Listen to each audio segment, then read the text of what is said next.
गुरु परंपरा योग संस्थान में आपका स्वागत है।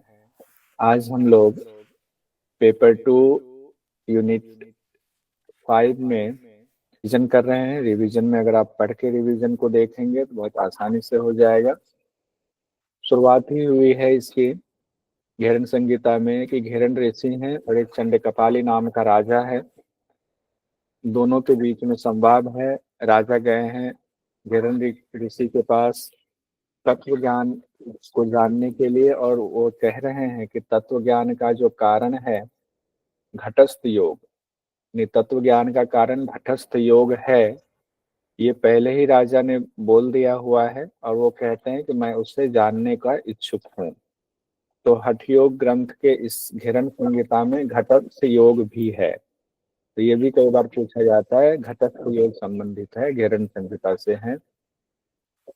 उसके बाद घेरन ऋषि पहले शरीर की तुलना कच्चे घड़े से करते हैं, फिर शरीर को योग रूपी अग्नि में पकाने के लिए 7 साधन बताते हैं और उस 7 साधन के फल भी बता रहे हैं। और ये सातों साधन जो है सप्तांग योग इसमें है। और आप जानते हैं कि हठ प्रदीपिका में चतुरंग योग है, घेरन संहिता में सप्तांग योग है। इसी वजह से, क्योंकि 7 साधन बताए हैं। 7 साधन कौन से हैं? सत्कर्म, आसन, मुद्रा, प्रत्याहार, प्राणायाम, ध्यान, समाधि, ये 7 साधन है। सत्कर्म से क्या होता है? शोधन।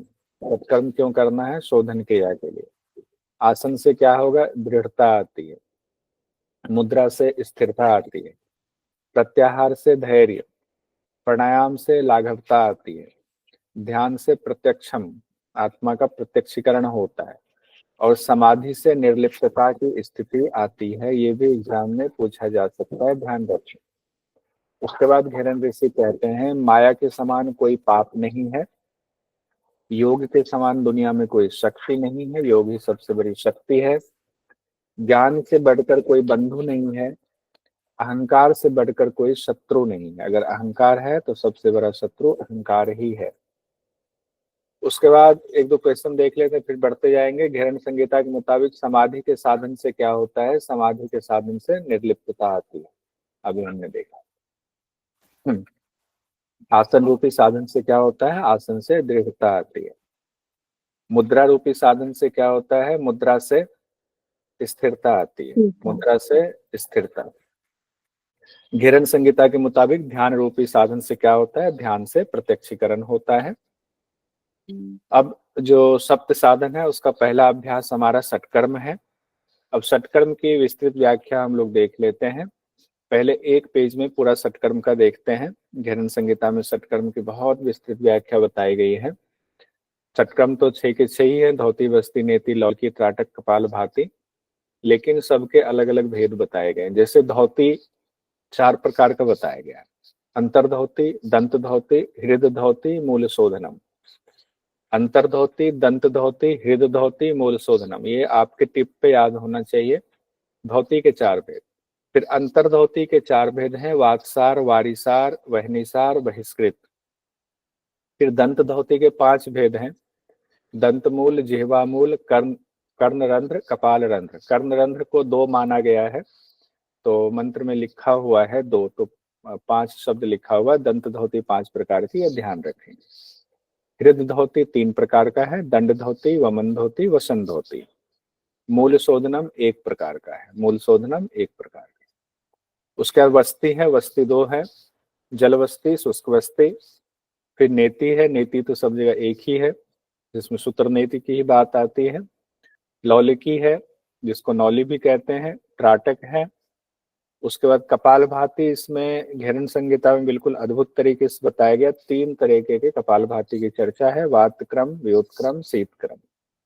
वातक्रम, व्योतक्रम और शीतक्रम, ये 3 कपाल भाती इसमें बताए गए हैं। और जो हम लोग कपाल भाती करते हैं वो तीनों से ही मेल नहीं खाता है। अब हम लोग आगे बढ़ते एक एक करके देखते हैं। सबसे पहले धोती देखते हैं। धोती 4 प्रकार के हमने देखा, अंतर्धोती, दंत धोती, हृदय धोती, मूल शोधनम। अंतर्धोती, दंत धोती, हृदय धोती, मूल शोधनम। पहले अंतर्धोती पर आते हैं।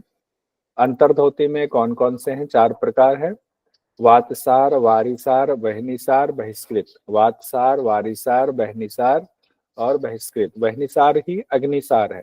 वहनी मतलब अग्नि, उसी को अग्निसार भी कहते हैं।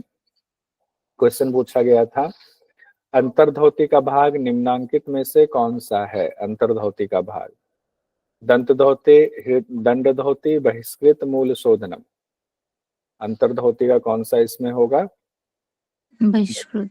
बहिष्कृत वाला। तो क्वेश्चन ऐसे बहिष्कृत। पूछा जाता है, तो जब तक इसको हम टेबल बना करके खुद से याद नहीं करेंगे तो इसका जवाब देना थोड़ा मुश्किल हो जाता है। वातसार, वारिसार, वहनिसार और बहिष्कृत है ये अंतर्धोती का।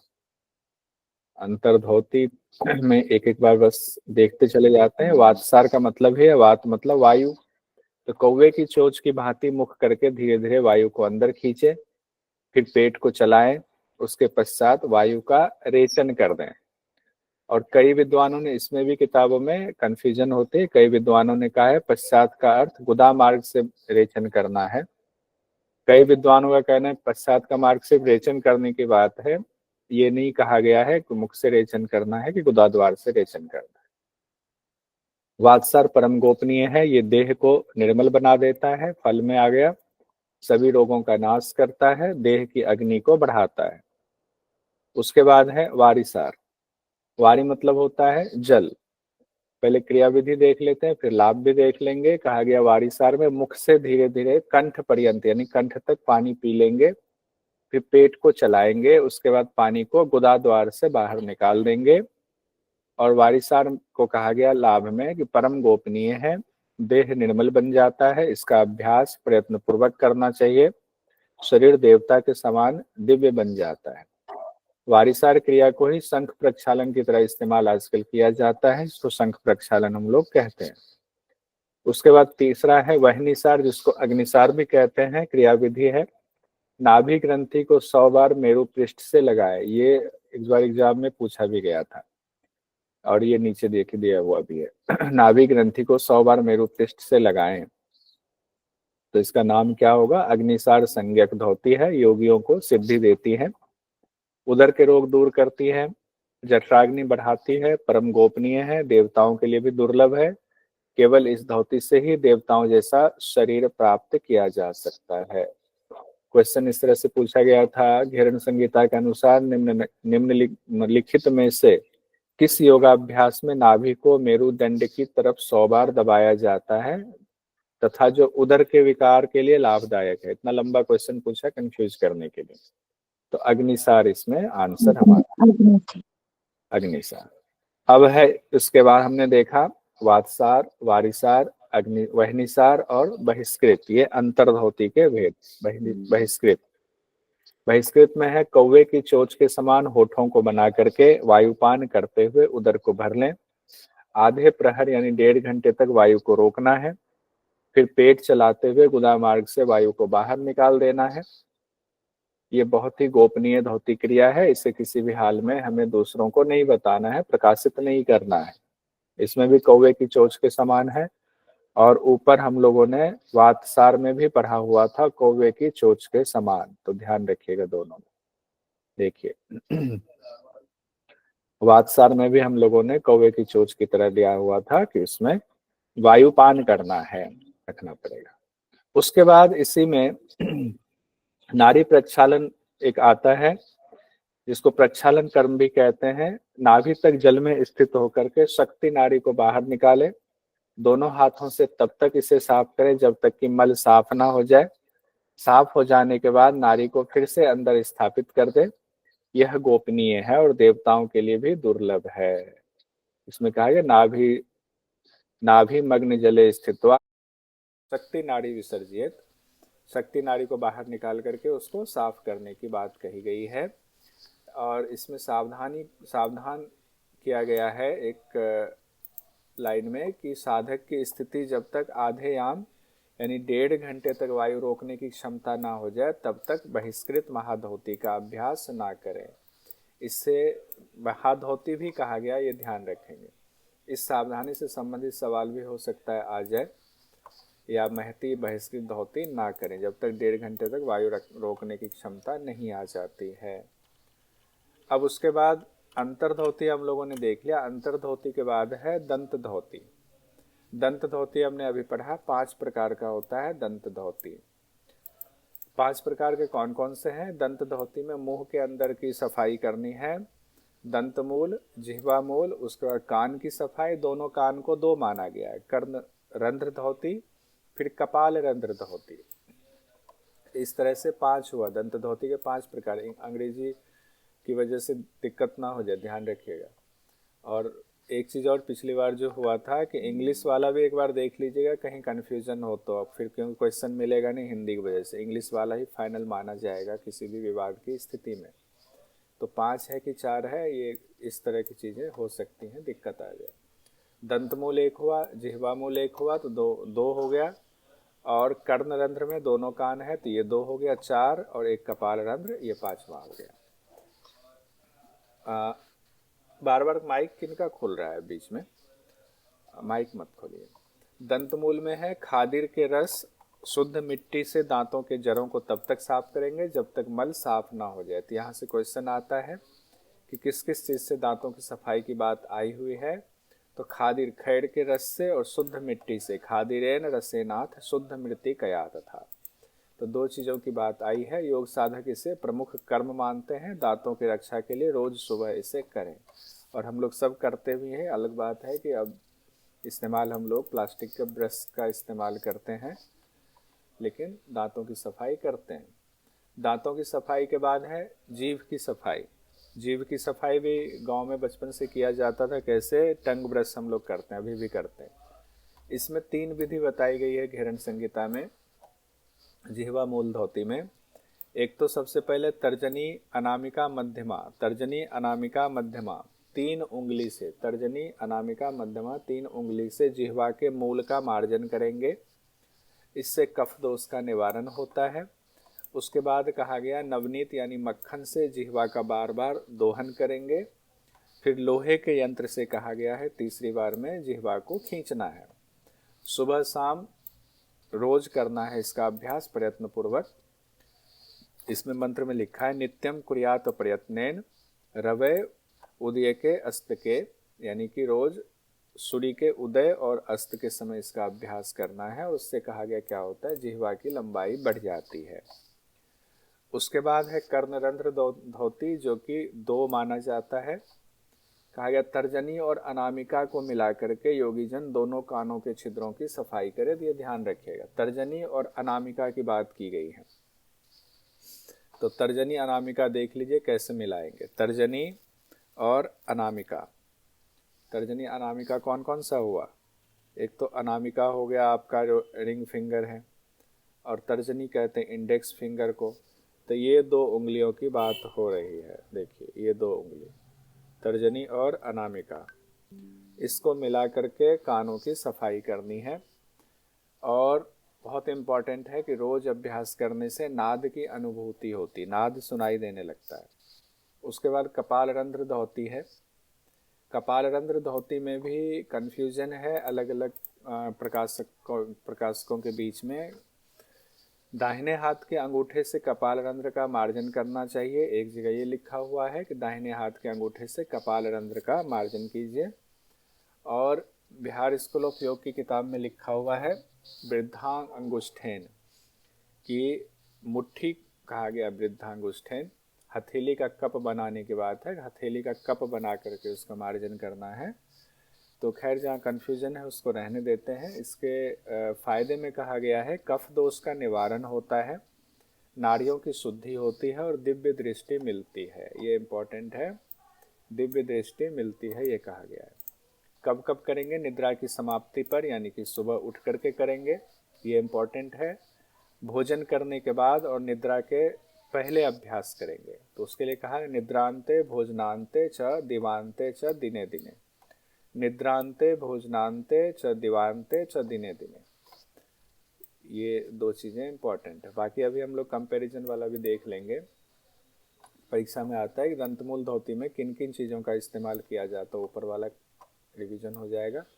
खादिर का रस और शुद्ध मिट्टी का। हृदय धोती की चर्चा अब करते हैं। हृदय धोती 3 प्रकार का है, दंड धोती, वमन धोती और वाससा कहा गया, वसंत धोती या वस्त्र धोती आप कह सकते हैं। दंड धोती, अभी हम लोग तो रबर के पाइप से दंड धोती करते हैं। पहले जब किताब लिखी गई उसमें लिखा हुआ है रंभा दंडम हरिदंडम वेत्र दंडम तथैव च, यानी कि केले के दंड, रंभा दंड कहा गया केले के डंठल का, हल्दी के डंठल का, हरिदंडम हल्दी के डंठल का, वेत्र दंडम बेत के डंठल का। इसको कहा गया हृदय के मध्य में घुसाकर बार बार निकालना है, हृदय के मध्य में डालना है और बार बार निकालना है। फिर कफ पित्त और क्लेद का मुंह से रेचन कर देना चाहिए। फल में कहा गया है इस धोती से हृदय रोग का नाश होता है। हृदय रोग का नाश किससे होता है? दंड धोती से कहा गया है। फिर है आपका वमन धोती। वमन धोती में कहा गया है कि सुधि साधक को भोजन के बाद कंठ प्रयत्न जल पीना चाहिए। देखिए, वमन धोती का मतलब हम लोग कुंजल लगाते हैं, लेकिन यहाँ जो वमन धोती बताया गया वो बिल्कुल डिफरेंट है। कहा गया है कि भोजन के बाद, यानी भोजन कर लिया उसके ठीक बाद कंठ पर्यंत जल पी लीजिए, फिर क्षण भर ऊपर की ओर देखेंगे और फिर उस पानी को निकाल देंगे। ऐसा नहीं कहा गया कि पूरा जो भोजन किया वो भी निकाल देना है, नहीं, सिर्फ पानी गले तक लिया और गले के पास से निकाल दिया। नित्य अभ्यास से कफ और पित्त का निवारण होता है। क्या कहा गया है मंत्र में? भोजनांते पिबेद वारी चा कंठम पुरितम सुधि है, ये बात यहाँ पर कही गई। उसके बाद तीसरा है वसंत धोती, वस्त्र धोती। वस्त्र धोती के बारे में कहा गया 4 अंगुल चौड़े पतले वस्त्र को धीरे धीरे निगलना चाहिए। तो ये ध्यान रखिएगा कि लंबाई चौड़ाई क्या बताया गया है। 4 अंगुल चौड़ा वस्त्र, पतला वस्त्र धीरे धीरे निगलना है, फिर धीरे धीरे बाहर निकालना है उसको, यही वस्त्र धोती है। यानी कि घेरन संहिता में वस्त्र धोती में वस्त्र की लंबाई नहीं बताई हुई है, सिर्फ चौड़ाई 4 अंगुल बताया हुआ है, ये ध्यान रखिएगा। और इसमें फल में बताया गया गुल्म रोग, ज्वर रोग, प्लीहा रोग, कुष्ठ रोग, कफ रोग, पित्त रोग, इसका नाश होता है, आरोग्यता आती है, बल और पुष्टि को दिनों दिन बढ़ाता है। मेन जो है कुष्ठ रोग से संबंधित सवाल कई बार आता है, लेकिन अब तो पूरा का पूरा पूछ दिया जाता है, वो भी सीक्वेंस में, कि वसंत धोती से इस शास्त्र के मुताबिक सीक्वेंस में क्रम से बताएं क्या क्या फायदा होता है। उसके बाद है मूल शोधनम धोती, धोती का चौथा प्रकार। हल्दी का दंड जड़ की तरफ से या मध्यमा उंगली से पानी के द्वारा गुदाद्वार को बार बार प्रक्षालन करना है। गुदाद्वार का पानी से बार बार प्रक्षालन करना है। ये कौन सा था हमारा? हमने पढ़ा अंतर धोती, दंत धोती, हृद धोती, मूल शोधनम। तो ये उसका धोती का चौथा प्रकार ये है, मूल शोधनम वाला। क्या है? हल्दी के दंड की जड़ की तरफ से या मध्यमा उंगली से गुदाद्वार को बाहर निकाल करके या गुदाद्वार की सफाई करनी है पानी से बार बार। इसको बिहार स्कूल ऑफ योगा में इसको कहा जाता है, जैसे अभी नाम अलग अलग आ रहे हैं वैसे एक नाम इसमें गणेश क्रिया आता है। अब फल देखते हैं। फल है कोष्ठकाठिन्य, यानी कब्ज दूर होता है। अमाजीर्ण, आंव के साथ अनपच वाली स्थिति हो तो वो दूर होता है। कांति बढ़ती है, पुष्टि होती है और जठराग्नि दीप्त होती है। अपान क्रूरता यानी अपान वायु की विकृति भी दूर होती है। अपान वायु की विकृति मूल शोधनम से दूर होती है। धोती हमारा कंप्लीट हो गया। अब हम बस्ती क्रिया देखते हैं। बस्ती क्रिया के 2 भेद बताए गए हैं, जल बस्ती, शुष्क बस्ती। शुष्क बस्ती को है स्थल बस्ती भी कहते हैं। जल बस्ती में कहा गया है नाभि तक जल में उत्कट आसन में लगाए, नाभि तक जल में जाए, उत्कट आसन लगाए, फिर गुदाद्वार को सिकोरे फैलाए, यही जल बस्ती है। गुदाद्वार को सिकोरना फैलाना मतलब अश्विनी मुद्रा, बहुत जगहों पर व्याख्या में लिखा हुआ है अश्विनी मुद्रा करना है, यही जल बस्ती है। और इसके फल में बताया गया है प्रमेह यानी यौन रोग नहीं होता है। उदावर्त बताया गुदाद्वार का रोग नहीं होता है। क्रूर वायु, हर जगह यही लिखा हुआ, अपान वायु पर जो बिगड़ जाती है, अपान वायु बिगड़ने से जो रोग होता है वो ठीक होता है, उसी को क्रूर वायु कहते हैं। क्रूर वायु को खत्म करता है। शरीर कामदेव के समान हो जाता है। उसके बाद है शुष्क बस्ती। शुष्क बस्ती में साफ साफ अश्विनी मुद्रा शब्द का इस्तेमाल किया गया है। कहा गया भूमि पर, शुष्क बस्ती भूमि पर किया जाता है, जल बस्ती जल में उत्कट आसन में किया जाता है। भूमि पर पश्चिमोत्तान आसन लगाएंगे वस्ती का परिचालन करें, अश्विनी मुद्रा से पायु यानी कि गुदाद्वार को सिकोरें फैलाएं। फल इसमें कहा गया कोष्ठ दोष दूर होता है, जठराग्नि प्रज्वलित होती है, आम वात का शमन होता है। अब आते हैं हम लोग, धौती बस्ती हो गया नेति क्रिया पर। नेति मतलब सूत्र नेति की बात आई है। सूत्र नेति की लंबाई से संबंधित सवाल पूछा जाता है। एक बितस्ती लंबा होना चाहिए। बितस्ती मतलब बित्ता को एक बितस्ती कहते हैं। ये बित्ता एक बितस्ती है। कहते हैं एक बितस्ती लंबा सूक्ष्म धागा नासिका से डालें, मुख से बाहर निकाल दें। और फल बड़ा महत्वपूर्ण है, खींचड़ी की सिद्धि होती है नेति से, कफ दोषों का निवारण होता है, दिव्य दृष्टि प्राप्त होती है। यहाँ से क्वेश्चन पूछा जाता है। अभी हम लोग इसके और नीचे आएंगे तो चीजें फिर से रिवीजन में आएंगे। लौलिकी कहा गया है। लौलिकी मतलब उदर को दोनों पार्श्वों में वेग पूर्वक घुमाना, ये लौलिकी है। सब रोगों का नाश होता है, शरीर की अग्नि प्रदीप्त होती है। सब रोगों का नाश होता है और शरीर की अग्नि प्रदीप्त होती है। अमंद वेगेम नितुंडम भ्रामयेद उभय पार्श्वयो, दोनों तरफ, पेट के दोनों तरफ घुमाना। उसके बाद है त्राटक। त्राटक में कहा गया है निमेष उन्मेष। निमेष उन्मेष मतलब होगा पलकों का गिरना और उठना। तो पलकों के गिरने और उठने को रोक करके सूक्ष्म लक्ष्य पर टकटकी लगाकर देखते रहना। तब तक देखना जब तक कि आंखों से आंसू न गिर आए। और इससे होता क्या है, फल बहुत इंपॉर्टेंट है। कहा गया सांभवी मुद्रा की स्थिति प्राप्त होती है, नेत्र के रोग दूर होते हैं, दिव्य दृष्टि प्राप्त होती है। इसमें भी दिव्य दृष्टि कहा गया है। उसके बाद है हमारा त्राटक के बाद कपालभाति, षटकर्म का अंतिम वाला। कपालभाति 3 प्रकार की बताई गई है, वातक्रम, व्योतक्रम, शीतक्रम। वातक्रम, व्योतक्रम, शीतक्रम। वातक्रम में कहा गया है क्रिया में इड़ा से वायु भरेंगे, पिंगला से निकाल दें, पुनः पिंगला से भरें और इड़ा से निकाल दें, चंद्र से निकाल दें। ये क्रिया बताई गई वातक्रम, यानी कि अनुलोम विलोम जैसे हम लोग करते हैं उसी तरीके से वातक्रम कपालभाति बताया गया है। पूरक रेचक की क्रिया तेज गति से ना हो, धीरे धीरे हो। फल बताया गया कफ दोष का निवारण होता है। व्युत्क्रम में कहा गया है क्रिया में कि दोनों नासिका से जल को पिए, मुंह से रेचक कर दें। दोनों नासिका से लिया, मुंह से रेचक कर दिया। सावधानी, धीरे धीरे व्युत्क्रम का अभ्यास करना है। फल इसमें भी बताया गया है कफ दोष का निवारण होता है। शीतक्रम में उसका उल्टा होता है व्युत्क्रम का। शीतक्रम में कहा गया है शीतकार करता हुआ मुंह से जल पिए, फिर नासिका से रेचन कर दे। मुंह से पीना है, नाक से निकालना है। इसके फल में कहा गया कामदेव के समान हो जाता है, बुढ़ापा नहीं आती, वार्धक्य यानी बुढ़ापा नहीं आती है, शरीर निर्मल होता है, स्वच्छ होता है, कफ दोष खत्म होता है। कफ दोष तो तीनों में ही है। शीत क्रम में कामदेव और बुढ़ापा वाली शरीर स्वच्छता, 3 बातें जुड़ी हुई हैं एक्स्ट्रा। अब थोड़ा सा षटकर्म का निचोड़ देख लेते हैं। देवताओं के समान शरीर किन किन अभ्यास से बताया गया है, तो वारिसार में भी लिखा था, अग्निसार में भी लिखा था, नाड़ी प्रक्षालन में भी लिखा था। कामदेव के समान किन किन सटकर्म से शरीर हो जाता है, जल बस्ती से और शीतक्रम कपालभाति से। दिव्य दृष्टि किन किन सटकर्म के अभ्यास से होती है, कपालरंध्र, नेति और त्राटक से। अब ये सिर्फ जस्ट हम लोग पढ़ रहे हैं, इंपॉर्टेंट चीजें। दिव्य दृष्टि में ध्यान रखिएगा ये तीनों चीजें, कपालरंध्र, नेति और त्राटक एग्जाम में आ जाता है। कपालरंध्र, नेति और त्राटक। दिव्य दृष्टि किन किन सटकर्म से मिलती है, कपालरंध्र, नेति और त्राटक से। किस सटकर्म के अभ्यास से नाद सुनाई देता है, तो कर्णरंध्र वाला जो हम लोगों ने देखा था, कर्णरंध्र धौती, उसमें दिया हुआ था नाद सुनाई देता है।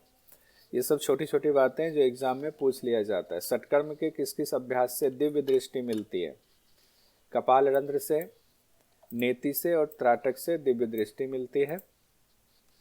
दिव्य दृष्टि 2 बार तो नहीं हो गया, हाँ 2 बार हो गया। कपालरंध्र, नेति और त्राटक। दिव्य दृष्टि यहाँ से फिर क्यों है, इसको हटाना है।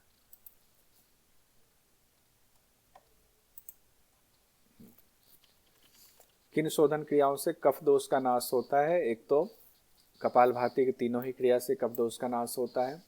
कपालरंध्र धौती से भी कहा गया है, नेति से भी कहा गया, और जिह्वा मूल धौती से भी कफ दोष का निवारण कहा गया है।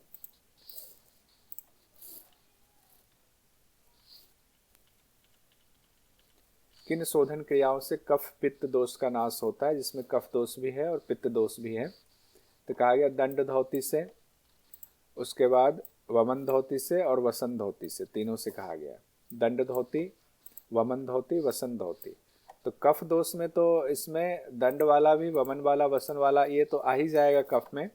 ये सिर्फ कफ वाला हमने निकाला हुआ है कि सिर्फ कफ दोष का निवारण होता है उसमें, कि कफ दोष पित्त, वात पित्त कफ को बांटते हुए उस हिसाब से ये वाला बनाया हुआ है, तो कंफ्यूज नहीं होंगे।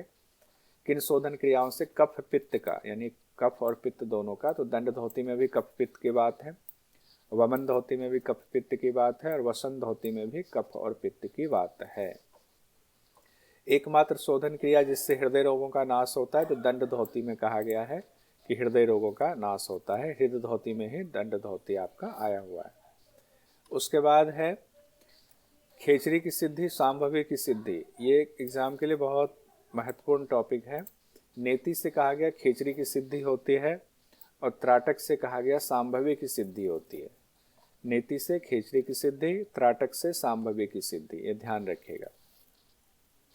घेरन संहिता के मुताबिक निम्न में से किससे खेचरी की सिद्धि होती है? त्राटक, बस्ती, धोती, नेति, तो नेति से होती है। घेरन संहिता के मुताबिक निम्न में से किससे सांभवी की सिद्धि होती है? त्राटक, बस्ती, धोती, नेति, तो त्राटक से सांभवी की सिद्धि होती है। अब कुष्ठ रोग किस धोती से के अभ्यास से खत्म होता है? ये भी एग्जाम में कई बार पूछा गया है और आगे भी पूछा जा सकता है। वस्त्र धोती से कुष्ठ रोग खत्म होता है। घेरन संहिता के मुताबिक कुष्ठ रोग का अभ्यास किसके अभ्यास से ठीक होता है? कुष्ठ रोग का अभ्यास में, कुष्ठ रोग किसके अभ्यास से ठीक होता है?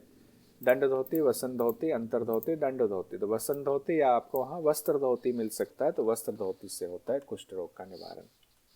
दंड धोती में किन किन चीज़ों का इस्तेमाल होता है, ये भी एग्जाम के लिए बहुत महत्वपूर्ण है। केले के दंड का, हल्दी के दंड का, बेंत के दंड का। केले के दंड का, हल्दी दंड का, बेंत दंड का, तीन चीजों की बात कही गई है। घेरन संहिता शब्द आ सकता है सर? हाँ, आ सकता है क्योंकि वो संस्कृत वाले शब्द देने के पूरे चांसेस हैं, ध्यान रखिएगा। ठीक है, रंभा दंड भी आ सकता है। घेरन संहिता के मुताबिक दंड धोती के दौरान इस्तेमाल होता है केले के दंड का, हल्दी दंड का, सिर्फ एक और दो, इनमें से कोई नहीं। तो इसमें आंसर होगा तीसरा वाला, सिर्फ एक और दो का। वस्त्र धोती की चौड़ाई कितनी बताई गई है? 4 अंगुल विस्तार वाला घेरन संहिता में बताया गया है, लंबाई नहीं बताई गई है। घेरन संहिता के मुताबिक वसन धोती में वस्त्र की लंबाई बताई गई है 15 हाथ, 10 हाथ, 1 बितस्ती, इनमें से कोई नहीं। तो आंसर होगा इनमें से कोई नहीं। जिह्वामल धोती के 3 चरण कौन से हैं? एक बार फिर से देख लेते हैं। पहला चरण कहा गया है तर्जनी, अनामिका, मध्यमा उंगली से जिह्वा मूल का मार्जन। दूसरा चरण कहा गया जिह्वा पर मक्खन लगाकर दोहन क्रिया। तीसरा चरण कहा गया लौह यंत्र से जिह्वा को खींचना। पहला उपदेश हमारा षटकर्म कंप्लीट हुआ। अब आसन पर आते हैं हम। घेरन संहिता में 32 आसनों का जिक्र है, 32 आसन है इसमें। और भगवान शिव के मुताबिक घेरन ऋषि कहते हैं कि जितने जीव जंतु हैं, जितनी योनियां हैं, उतने आसन, यानी 84 लाख आसन हैं। उसमें से भी 84 आसन महत्वपूर्ण है, विशेष कहा गया 84 लाख में से। और 84 आसन में से 32 आसन को शुभ कहा गया है, शुभ शब्द का इस्तेमाल किया गया। वो 32 आसन को हम लोग पढ़ेंगे, उसमें से इस दृष्टि से देख लेते हैं किस आसन में, और दृष्टि की बात की कहाँ पर नजर होनी चाहिए। फिर हम लोग 32 आसन भी एक साथ देखेंगे। सिद्धासन में कहा गया भूमध्य पर दृष्टि हो, भूमध्य पर दृष्टि सिद्धासन में, और मत्स्येंद्र आसन 2 में ही कहा गया है, ये ध्यान रखिएगा। आसन के संदर्भ में सिद्धासन और मत्स्येंद्र आसन में कहा गया भूमध्य पर दृष्टि रखेंगे। बाकी पद्मासन, भद्रासन, सिंहासन और गोरक्षासन, योगासन, इसमें नासिका पर दृष्टि कहा गया रखेंगे, नासिकाग्र दृष्टि होगी। तो अगर एग्जाम में आ जाए पद्मासन पर दृष्टि कहाँ है, नासिका पर है। भद्रासन में, सिंहासन में, गोरक्षासन में कहाँ है, तो नासिका पर ही दृष्टि रखनी है। योगासन में भी कहा नासिका पर दृष्टि रखनी है। बस 2 आसन ऐसे हैं जिसमें भूमध्य पर दृष्टि रखनी है। सिद्धासन में तो है ही, एक मत्स्येंद्र आसन में। कई बार रिपीट हो गया तो याद रहेगा। घेरन संहिता में बद्ध पद्मासन को पद्मासन कहा गया। जहाँ पद्मासन का जिक्र है वहाँ जो विधि बताई गई है वो बद्ध पद्मासन की तरह बताई गई है। और सामान्य पद्मासन जो हम लोग करते हैं उसको मुक्त पद्मासन कहा गया है। उसके लिए शब्द इस्तेमाल किया गया है मुक्त पद्मासन का। तो मुक्त पद्मासन शब्द का इस्तेमाल कहाँ पर किया गया? जब मत्स्यासन की बात आती है, मत्स्यासन करना है, तो उस दौरान कहा गया पहले मुक्त पद्मासन लगाइए। और जब कुक्कुट आसन की बात आती है तो वहाँ मुक्त पद्मासन नहीं कहा गया, उस दौरान कहा गया कि सीधे पद्मासन लगाइए, जबकि वहाँ पर भी हाथ जो है पीछे बद्ध पद्मासन की स्थिति में नहीं है। तो सारी स्थिति हमने रख दिया हुआ है, तो कहीं कन्फ्यूजन हो, कहीं चर्चा हो, तो आप ये पूरी बात को रख सकते हैं। उसके बाद परीक्षा की दृष्टि से जो एक आसन महत्वपूर्ण है, जो कई बार एग्जाम में आ चुका है, ये है कि कौन सा आसन ऐसा है जिससे कि भुजंगी देवी यानी कुंडलिनी जागरण में सहायक है। तो भुजंग आसन कुंडलिनी जागरण में सहायक होता है। कौन सा आसन? भुजंग आसन कुंडलिनी जागरण में सहायक होता है।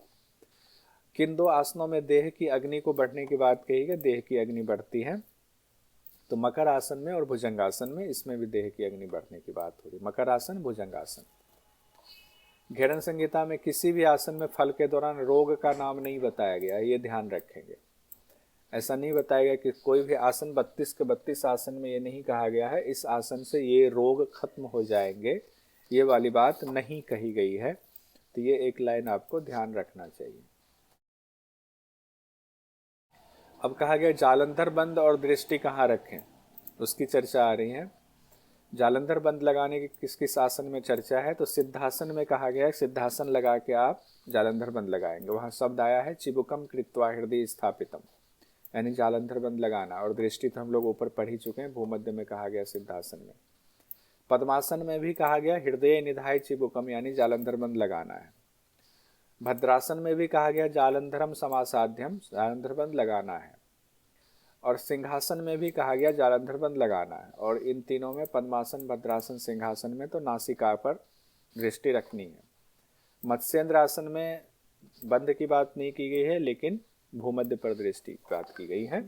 और एक यहाँ गोरक्षासन में भी कहा गया कंठ संकोचनम, गोरक्षासन में भी कंठ संकोचनम कहा गया है। तो ये 5 आसन हो गए। सिप सिभ प्लस गोरक्षासन, सिप सिभ प्लस गोरक्षासन में कंठ संकोचन यानी जालंधर बंद लगाने की बात की गई है।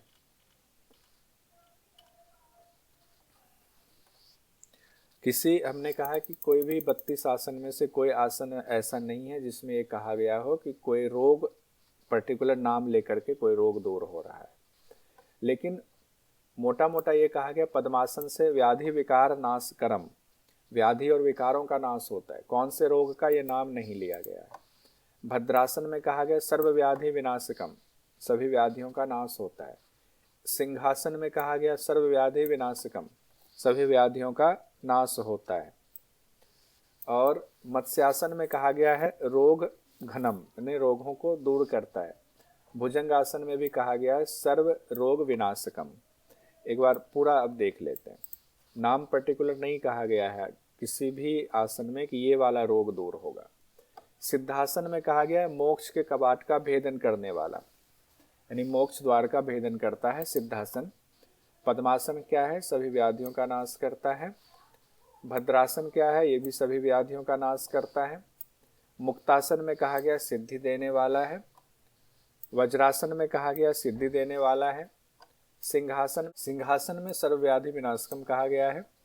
शवासन में ये एग्जाम में पूछा जाता है, शवासन वाला श्रम हरम चित्त विश्रांति कारणम, श्रम हरम चित्त विश्रांति कारणम, यानी कि शरीर का जो थकान है वो दूर होगा और चित्त भी विश्रांति को प्राप्त होता है।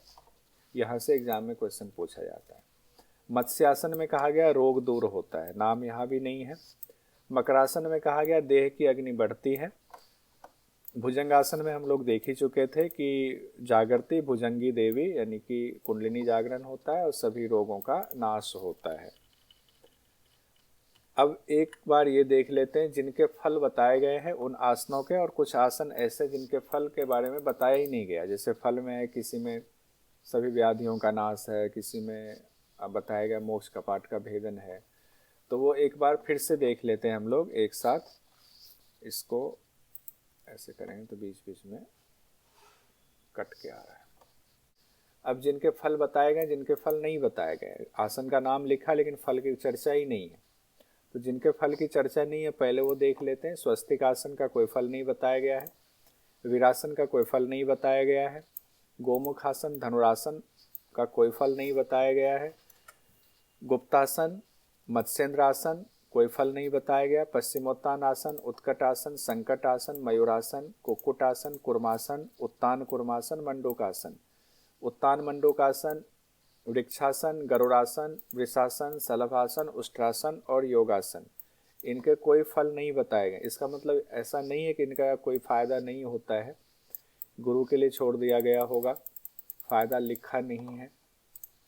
जिनके फल बताए गए हैं वो आसन कितने हैं देखिए, एक तो सिद्धासन, पद्मासन, भद्रासन, मुक्तासन, वज्रासन, तो हो गए 1 2 3 4 5 6 7 8 9 10 11 भुजंगासन, 11 के बताए गए हैं।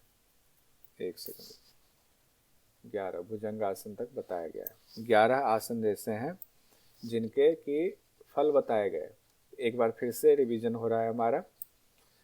सिद्धासन में बताया गया मोक्ष की प्राप्ति होती है, मोक्ष द्वार का भेदन करता है। पद्मासन में बताया गया व्याधियों का नाश होता है। हमने ऊपर संस्कृत वाले शब्द देखे, नीचे हिंदी वाले शब्द देख रहे हैं। भद्रासन में कहा गया सभी रोगों का नाश होता है। मुक्तासन में कहा गया सिद्धि देने वाला है। वज्रासन में कहा गया सिद्धि देने वाला है। सिंहासन में कहा गया सभी रोगों का नाश होता है। मृतासन यानी शवासन में हमने देखा शरीर की थकान मिटती है, चित्त की विश्रांति, श्रम हर चित्त विश्रांति। मत्स्यासन में कहा गया रोग दूर होता है। गोरक्षासन में योगियों को सिद्धि देने वाली बात कही गई है गोरक्षासन में। मकर आसन में कहा गया देह की अग्नि को बढ़ाता है। भुजंग आसन में 3 बातें कही गई हैं, देह की अग्नि को भी बढ़ाता है, सभी रोगों का भी नाश करता है, कुंडलिनी जागरण में सहायक है या कुंडलिनी जागरण होता है। परीक्षा की दृष्टि से महत्वपूर्ण भुजंगासन वाला बहुत महत्वपूर्ण है। अब है कि कौन कौन से आसन हठ प्रदीपिका घिरण संहिता दोनों में है, यहाँ से भी क्वेश्चन पूछा जाता है। तो ये ध्यान करेंगे जितने आसन हठ प्रदीपिका में है वो सारे आसन घिरण संहिता में है, पहले तो ये समझ लीजिए। सारे आसन हठ प्रदीपिका वाले घिरण संहिता में है। 19 आसन में दोनों में है। 19 आसन इसलिए कहा गया, वैसे तो हठ प्रदीपिका में 15 ही आसन है। 19 आसन नाम इसलिए आया हुआ है कि हठ प्रदीपिका में जो बताया गया है, एक तो सिद्धासन के 3 नाम बताए गए हैं, मुक्तासन, वज्रासन, गुप्तासन, अगर उसको भी ले ले तो, और भद्रासन को बताया गया गोरक्षासन।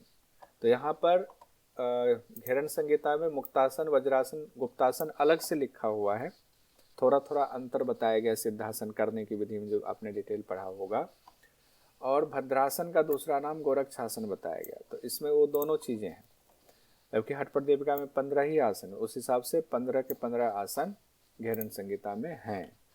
अब एक बार देखते हैं घिरण संहिता में, तो हमें याद क्या करना है, घिरण संहिता में कौन से वो आसन हो गए, तो जितने हठ प्रदीपिका में है सब है। तो या तो किसी को एक को याद करना पड़ेगा, या तो हठ प्रदीपिका वाले 15 के 15 आसन याद कर जाइए। तो हठ प्रदीपिका में 15 आसन कौन से हैं, स्वस्तिक आसन, गोमुख आसन, वीरासन, कुर्मासन, कुक्कुटासन, उत्तान कुर्मासन, धनुरासन, मत्स्येंद्रासन, पश्चिमोत्तान आसन, मयूरासन, शवासन, और ये तो है ही शिव वाला सिद्धासन, पद्मासन, सिंहासन और भद्रासन। इतने आसन हैं जो घिरण संहिता में भी बताए गए हैं। तो इसमें भी बहुत ज़्यादा समय नहीं लगाएंगे। ग्रीन रंग में जो ऊपर है वो आसन है जो हठ प्रदीपिका और में सिद्धासन और भद्रासन का पर्यायवाची के तौर पर इस्तेमाल किया गया, दूसरा नाम भी बताया गया है। अब आसन से 11 महत्वपूर्ण सवाल हम लोग फटाफट देख लेते हैं। घिरण संहिता के अनुसार किस आसन से कुंडलिनी जागरण संभव है, तो पहला भुजंगासन। घिरण संहिता में कितने आसनों की चर्चा है, 32 है। घिरण संहिता के मुताबिक किस आसन में दृष्टि भूमध्य पर होती है, भूमध्य पर। इसमें से ऑप्शन में पद्मासन, सिंहासन, योगासन, मत्स्येंद्रासन, बिल्कुल सही। घिरण संहिता के मुताबिक सिद्धासन में दृष्टि कहाँ होती है, भूमध्य पर होती है। घिरण संहिता के मुताबिक श्रम हर और चित्त विश्रांति का फल क्या है, का फल है किसका, मृतासन। मृतासन का फल है। घेरण संहिता के मुताबिक पश्चिमोत्तान आसन में षटकर्म की कौन सी क्रिया की जाती है? पश्चिमोत्तान आसन में शुष्क बस्ती। उत्कट आसन में उत्कट आसन में कौन सी की जाती है? जल बस्ती की जाती है। घेरण संहिता के मुताबिक जल बस्ती किस आसन में की जाती है? तो उत्कट आसन। ऐसे मतलब दो तरीके से भी क्वेश्चन पूछा जा सकता है। घेरण संहिता के मुताबिक स्थल बस्ती किस आसन में की जाती है? ऐसे भी क्वेश्चन आता है, तो पश्चिमोत्तान में।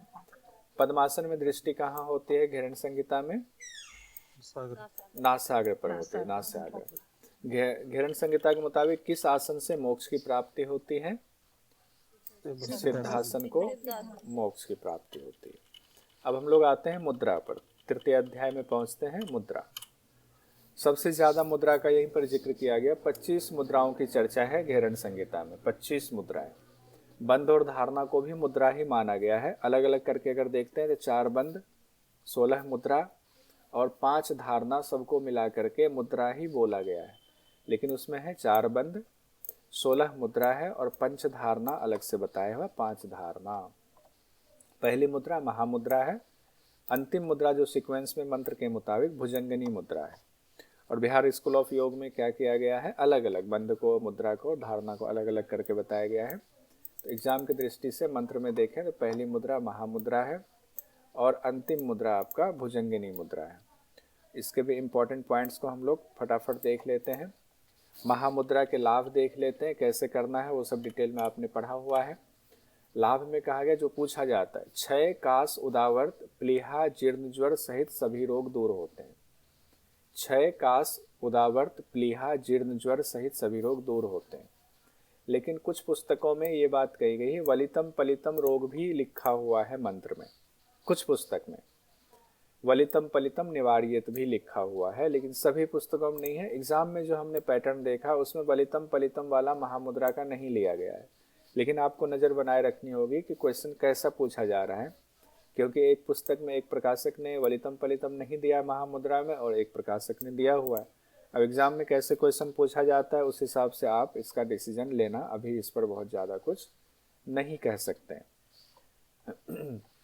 यहाँ हमने ये लिखा है, ज़्यादातर पुस्तक में महामुद्रा के लाभ में वलितम पलितम नहीं लिखा हुआ है। नभो मुद्रा के बारे में कहा गया किसी भी समय कर सकते हैं, कहीं भी कर सकते हैं, कोई भी कार्य करते समय भी कर सकते हैं।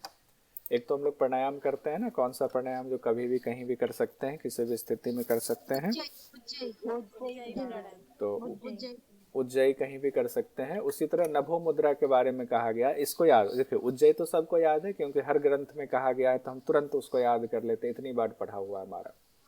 नभो मुद्रा के बारे में हर जगह चर्चा नहीं है, घेरण संहिता में है, तो इसको भी कहीं नोट में लिख लीजिएगा, अपने माइंड में लिख ले तो सबसे अच्छा है।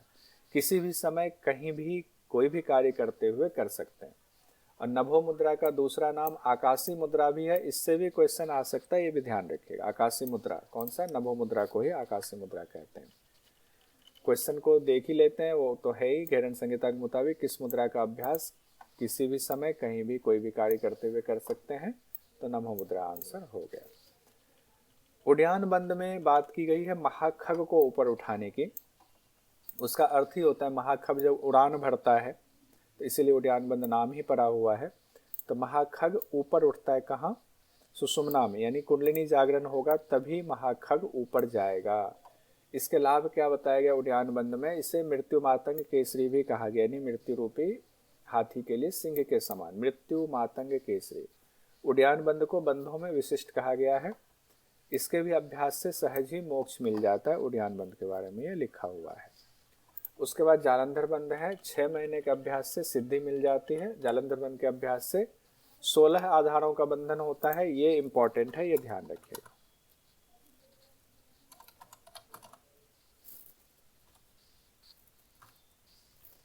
आ सकता है 16 आधार का बंधन निम्न में से किससे होता है? तो जालंधर बंद से होता है।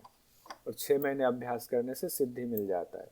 जालंधर बंद से यही नहीं, योगी मृत्यु को भी जीत लेता है, ये भी इंपॉर्टेंट है। मूल बंद के अभ्यास से मरुत सिद्धि मिलती है। मरुत सिद्धि, माँ से मरुत, माँ से मूल बंद, तो ये भी ध्यान रखिएगा। मरुत सिद्धि किससे मिलती है? मूल बंद से मिलती है। महाबंध में कहा गया सभी बंधों में श्रेष्ठ है महाबंध। विशिष्ट बंध उद्यान बंध शब्द इस्तेमाल आया और पराबंध हो श्रेष्ठ बंध महाबंध को कहा गया। जानबूझ करके हमने वो शब्द जो मंत्र में था वो लिख दिया हुआ है। हो सकता है क्वेश्चन ना भी पूछे, लेकिन अपनी तरफ से क्यों तैयारी छोड़े। उसके बाद महावेद में कहा गया है, यहाँ पर हमें याद रखना पड़ेगा, महावेद के बिना मूलबंध महाबंध का अभ्यास निष्फल बताया गया। किसमें? घेरन संहिता में। महावेद मूलबंध महाबंध तीनों एक साथ करना है। कहा गया महावेद मूलबंध महाबंध तीनों का अभ्यास करने वाला योगी उत्तम होता है। लेकिन यही हठ प्रदीपिका में अलग बात कही गई है। यहाँ पर महावेद के साथ में मूलबंध और महाबंध जोड़ा गया है। किसमें? घेरन संहिता में। लेकिन हठ प्रदीपिका में महावेद के साथ में महामुद्रा महाबंध जोड़ा गया है। महामुद्रा महाबंध, महामुद्रा महाबंध किसमें? हठ प्रदीपिका में। घेरन में महावेद मूलबंध महाबंध जोड़ा गया है। हठ प्रदीपिका में दोनों में महा है, महामुद्रा महाबंध। एक सेकेंड, इसमें महा है और इसमें बंद है। हाँ, घेरन में बंद है। घेरन इसे बांध रहे हैं। किनको बांध रहे हैं? राजा चंद कपाली को। ऐसे कुछ याद कर लीजिए। राजा चंद कपाली को बांध दिया, मूलबंध महाबंध। उसके बाद खेचरी मुद्रा में आते हैं। खेचरी मुद्रा में कहा गया जिह्वा लंबी करने के लिए आपको छेदन चालन दोहन और कर्षण की क्रिया करनी है। जिह्वा जब तक भूमध्य तक ना पहुंच जाए तब तक ये क्रिया करनी है। जिह्वा कपाल कुहर में प्रवेश के बाद भूमध्य पर दृष्टि रखनी है खेचरी मुद्रा में। और जब हम खेचरी मुद्रा करते हैं तो अलग अलग रसों का स्वाद हमें आता है। जिसमें कहा गया लवन का, पहले लवन का, फिर क्षार का, फिर तिक्त का, फिर कसाय रस होता है। उसके बाद मक्खन, घी, दूध, दही, छाछ, मधु, द्राक्षा और फिर अमृत रस। लास्ट में अमृत रस की प्राप्ति होती है। जब खेचरी मुद्रा का हम अभ्यास कर लेते हैं, सिद्धि मिलती है, तो न शरीर अग्नि में जलता है, न पवन में सूखता है, न जल उसे भिगा सकती है, न सांप के काटने पर भी इसका असर होता है। ये जो बात है, न अग्नि जला सकती, न पवन सुखा सकती, न जल भिगो सकती है, ये बात इनडायरेक्टली पंच धारणा में भी लागू होती है। क्योंकि पंच महाभूत पर विजय प्राप्त करेंगे तो उससे आपको कोई नुकसान नहीं होता है, ये ध्यान रखें। सांप के काटने वाली बात यहाँ पर की गई है खेचरी मुद्रा में। और समाधि की भी सिद्धि होती है खेचरी मुद्रा से। फिर हम आते हैं विपरीत करनी मुद्रा या विपरीत करी मुद्रा। विपरीत करी मुद्रा में जो एग्जाम में पूछा जाता है बहुत आसान है, सब लोग जानते होंगे। नाभि में सूर्य का स्थान है, तालु में चंद्रमा का स्थान है। तालु से अमृत का स्राव होता है जो नाभि में आकर के सूर्य उसको ग्रस लेता है। इसीलिए सूर्य को ऊपर, तालु को नीचे करना चाहिए, विपरीत करना चाहिए, ये अभ्यास बताया गया है। उसके बाद योनि मुद्रा के बारे में कहा गया घेरन संहिता में कि योनि मुद्रा का अभ्यास एक तो कहा गया सिद्धासन में करना चाहिए। षण्मुखी मुद्रा लगाया जाता है। योनि मुद्रा में कहा गया षण्मुखी मुद्रा का इस्तेमाल करना है। लेकिन षण्मुखी मुद्रा शब्द का इस्तेमाल श्लोक में नहीं है, लेकिन जो हम लोग जनरली करते हैं वो कहा गया है। कान बंद करेंगे, आँख के नीचे नाक, और ये इस तरह से बताया गया है। फिर कहा गया काकी मुद्रा से प्राण खींचेंगे और हुम और हंस मंत्र का जाप करेंगे। बहुत इंपॉर्टेंट है योनि मुद्रा, ध्यान रखिए। हुम और हंस मंत्र का जाप करेंगे। सभी 6 चक्रों पर ध्यान लगाएंगे। किसमें? योनि मुद्रा में। किसमें? सभी 6 चक्रों पर ध्यान योनि मुद्रा में। कुंडलिनी शक्ति को जीव सहित ऊपर उठा करके शिव से संगम कराना है। किसमें? योनि मुद्रा में। खुद को ब्रह्म की अनुभूति होती है। किसमें? योनि मुद्रा में। इससे बहुत सारे क्वेश्चन आ सकते हैं। बहुत देखें कितना महत्वपूर्ण मुद्रा है ये। ब्रह्म हत्या का पाप भी खत्म हो जाता है, भ्रूण हत्या का पाप भी खत्म हो जाता है, सुरापान का पाप खत्म हो जाता है, गुरु तलपक का पाप भी धुल जाता है, यानी घोर पाप और उपपाप भी धुल जाता है। इससे किससे? योनि मुद्रा करने से। पाप धुलता क्या है? धुलता तो कुछ भी नहीं है। जो आपने किया हुआ कर्म तो आपको भोगना ही पड़ता है।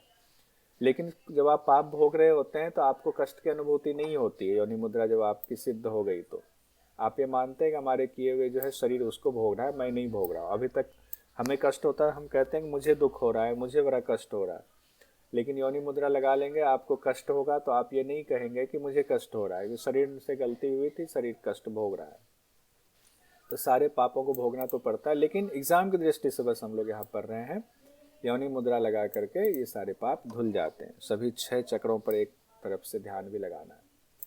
घेरन संहिता के मुताबिक किस अभ्यास में सभी 6 चक्रों पर ध्यान लगाने की बात की गई है? तो योनि मुद्रा में। हाँ, शिव और शक्ति के मिलन की भी बात आई हुई है। उसके बाद वज्रोणी मुद्रा है, उसके अभ्यास से बिंदु की सिद्धि होती। बिंदु सिद्धि किससे होती? वज्रोणी मुद्रा से। कहा गया भोगी मनुष्य भी इसका अभ्यास करे तो उसे मुक्ति मिल जाता है। भोगी मनुष्य भी किस मुद्रा का अभ्यास करे तो मुक्ति मिल जाता है? वज्रोणी मुद्रा का अभ्यास करे तो मुक्ति मिल जाता है। फिर शक्ति चालिनी मुद्रा, शक्ति का नाम ही होता है, कुंडलिनी को शक्ति कहते हैं। शक्ति चालिनी कुंडलिनी जागरण की विधि का है। मूलाधार में कुंडलिनी 3.5 फेरा लगाए सोई हुई है। 3.5 फेरा लगाए कहाँ बताया गया? घेरन संहिता में बताया गया है। जिसका कुंडलिनी जागरण नहीं हुआ वो पशु के समान है, यहाँ कहा गया। तो हम लोगों में से अगर आप में से किन्हीं का हुआ तब तो आप इंसान है, नहीं तो बाकी तो हम लोग सब पशु के समान है, ऐसा घेरन ऋषि कह रहे हैं कि कुंडलिनी जागरण नहीं हुआ तो पशु के समान ही हो, तो कुंडलिनी जागरण ही करना चाहिए। कुंडलिनी जागरण से क्या होता है? ब्रह्मरंध्र खुल जाता है। कुंडलिनी जागरण से ब्रह्मरंध्र खुल जाता है। शक्ति चालन मुद्रा में वस्त्र की लंबाई चौड़ाई बताई गई है, 1 वितस्ती और चौड़ाई 4 अंगुल। लंबाई 1 वितस्ती, चौड़ाई 4 अंगुल, ऐसा वस्त्र होना चाहिए। उसको लपेटने की बात आई है जो विस्तार में हम लोगों ने पढ़ा हुआ है। और इसके अभ्यास के दौरान अश्विनी मुद्रा का भी अभ्यास करना है शक्ति चालन मुद्रा के दौरान। यही नहीं, जो एक इम्पॉर्टेंट चीज है जो यहाँ पर हमने इम्पॉर्टेंट टैग लगाया हुआ है, शक्ति चालनी के बिना योनि मुद्रा की सिद्धि नहीं होती है। तो पहले शक्ति चालन मुद्रा करना है, फिर योनि मुद्रा का अभ्यास करना चाहिए। और शक्ति चालन मुद्रा से कहा गया इससे विग्रह सिद्धि मिलती। विग्रह सिद्धि ध्यान रखिएगा, विग्रह सिद्धि। विग्रह क्या होता है, कोई बताएंगे? तो शरीर के बारे में पूरा ज्ञान हो जाते हैं। हम लोग कहते हैं ना विग्रह स्थापित करना, हाँ, शरीर पर नियंत्रण। वैसे हम लोग इसका इस्तेमाल करते हैं पृथक पृथक शरीर का पूरा। इसे कहते हैं ना हम लोग कि श्री रामचंद्र जी के विग्रह की स्थापना हो रही है, कृष्ण भगवान के विग्रह की स्थापना हो रही है, तो मूर्ति की स्थापना होती है, तो शरीर का पूरा ज्ञान मिल जाए। विग्रह सिद्धि किससे मिलती है? एग्जाम की दृष्टि से विग्रह सिद्धि किससे मिलती है? कौन से मुद्रा का अभ्यास से? शक्ति चालन मुद्रा का अभ्यास से विग्रह सिद्धि मिलती है। इसको अलग कर देते हैं, ठीक है। अब यहाँ पर मांडुकी मुद्रा में कहा गया मांडुकी मुद्रा से वलितम पलितम रोग दूर होता है। हम लोगों ने ऊपर महामुद्रा पढ़ा था ना, तो एग्जाम में कई बार दे दिया जाता है कि मांडुकी मुद्रा से या महामुद्रा से। अगर कूट वाला होगा तो मांडुकी महामुद्रा दोनों लगाइएगा। अगर मांडुकी भी हो महामुद्रा भी हो तो सिर्फ मांडुकी मुद्रा लगाइएगा, वलितम पलितम रोग दोनों दूर होता है मुद्रा वाले में। उसके बाद सांभवी मुद्रा में देखते हैं। सांभवी मुद्रा में आत्मा का निरीक्षण किया जाता है। आत्माराम शब्द का इस्तेमाल किया गया है, आत्माराम का निरीक्षण करेंगे। और सांभवी मुद्रा को कुलवधू के समान बताया गया है, गोपनीय रखें जैसे कुलवधू को आप रखते हैं। साक्षात महेश्वर और ब्रह्म के समान हो जाता है। सांभवी मुद्रा में भी ब्रह्म की चर्चा आई थी ऊपर, योनि मुद्रा में भी। योनि मुद्रा और सांभवी मुद्रा के अभ्यास से साक्षात ब्रह्म के समान होने की बात कही गई है। घेरन संहिता के मुताबिक किस मुद्रा की तुलना कुलवधू से की गई है? सांभवी मुद्रा की तुलना कुलवधू से की गई है। अब आते हैं हम लोग पंचधारणा पर आते हैं। पंचधारणा की चर्चा पर्यायवाची नाम सहित इसमें हम लोग देख लेते हैं। पार्थिवी धारणा, आम्भसी धारणा, आग्नेयी धारणा, वायवी धारणा, आकाशी धारणा। पार्थिवी धारणा को ही कहते हैं अधो धारणा भी, ध्यान रखिएगा। आम्भसी धारणा को ही जल तत्व धारणा भी कहते हैं। आग्नेयी धारणा को ही वैश्वानरी धारणा कहते हैं। वायवी धारणा को ही अनिल धारणा कहते हैं। और आकाशी धारणा को ही नभो धारणा भी कहते हैं। ये दो नाम हो गया, उसी का बस पर्यायवाची है। अग्नि का वैश्वानर, वायवी का अनिल हो गया, आकाश का नभ हो गया, आम्भसी का जल हो गया, पार्थिवी का अधो धारणा कहा गया है। बस ये ध्यान रखें, क्या पता एग्जाम में पूछ लें। तो 5 चक्र पर ध्यान करना है, नीचे से मूलाधार, स्वादिष्ठान, मणिपुर, अनाहत और विशुद्धि चक्र। यही नीचे से ऊपर तक जो है वही पृथ्वी, जल, अग्नि, वायु और आकाश की चर्चा है।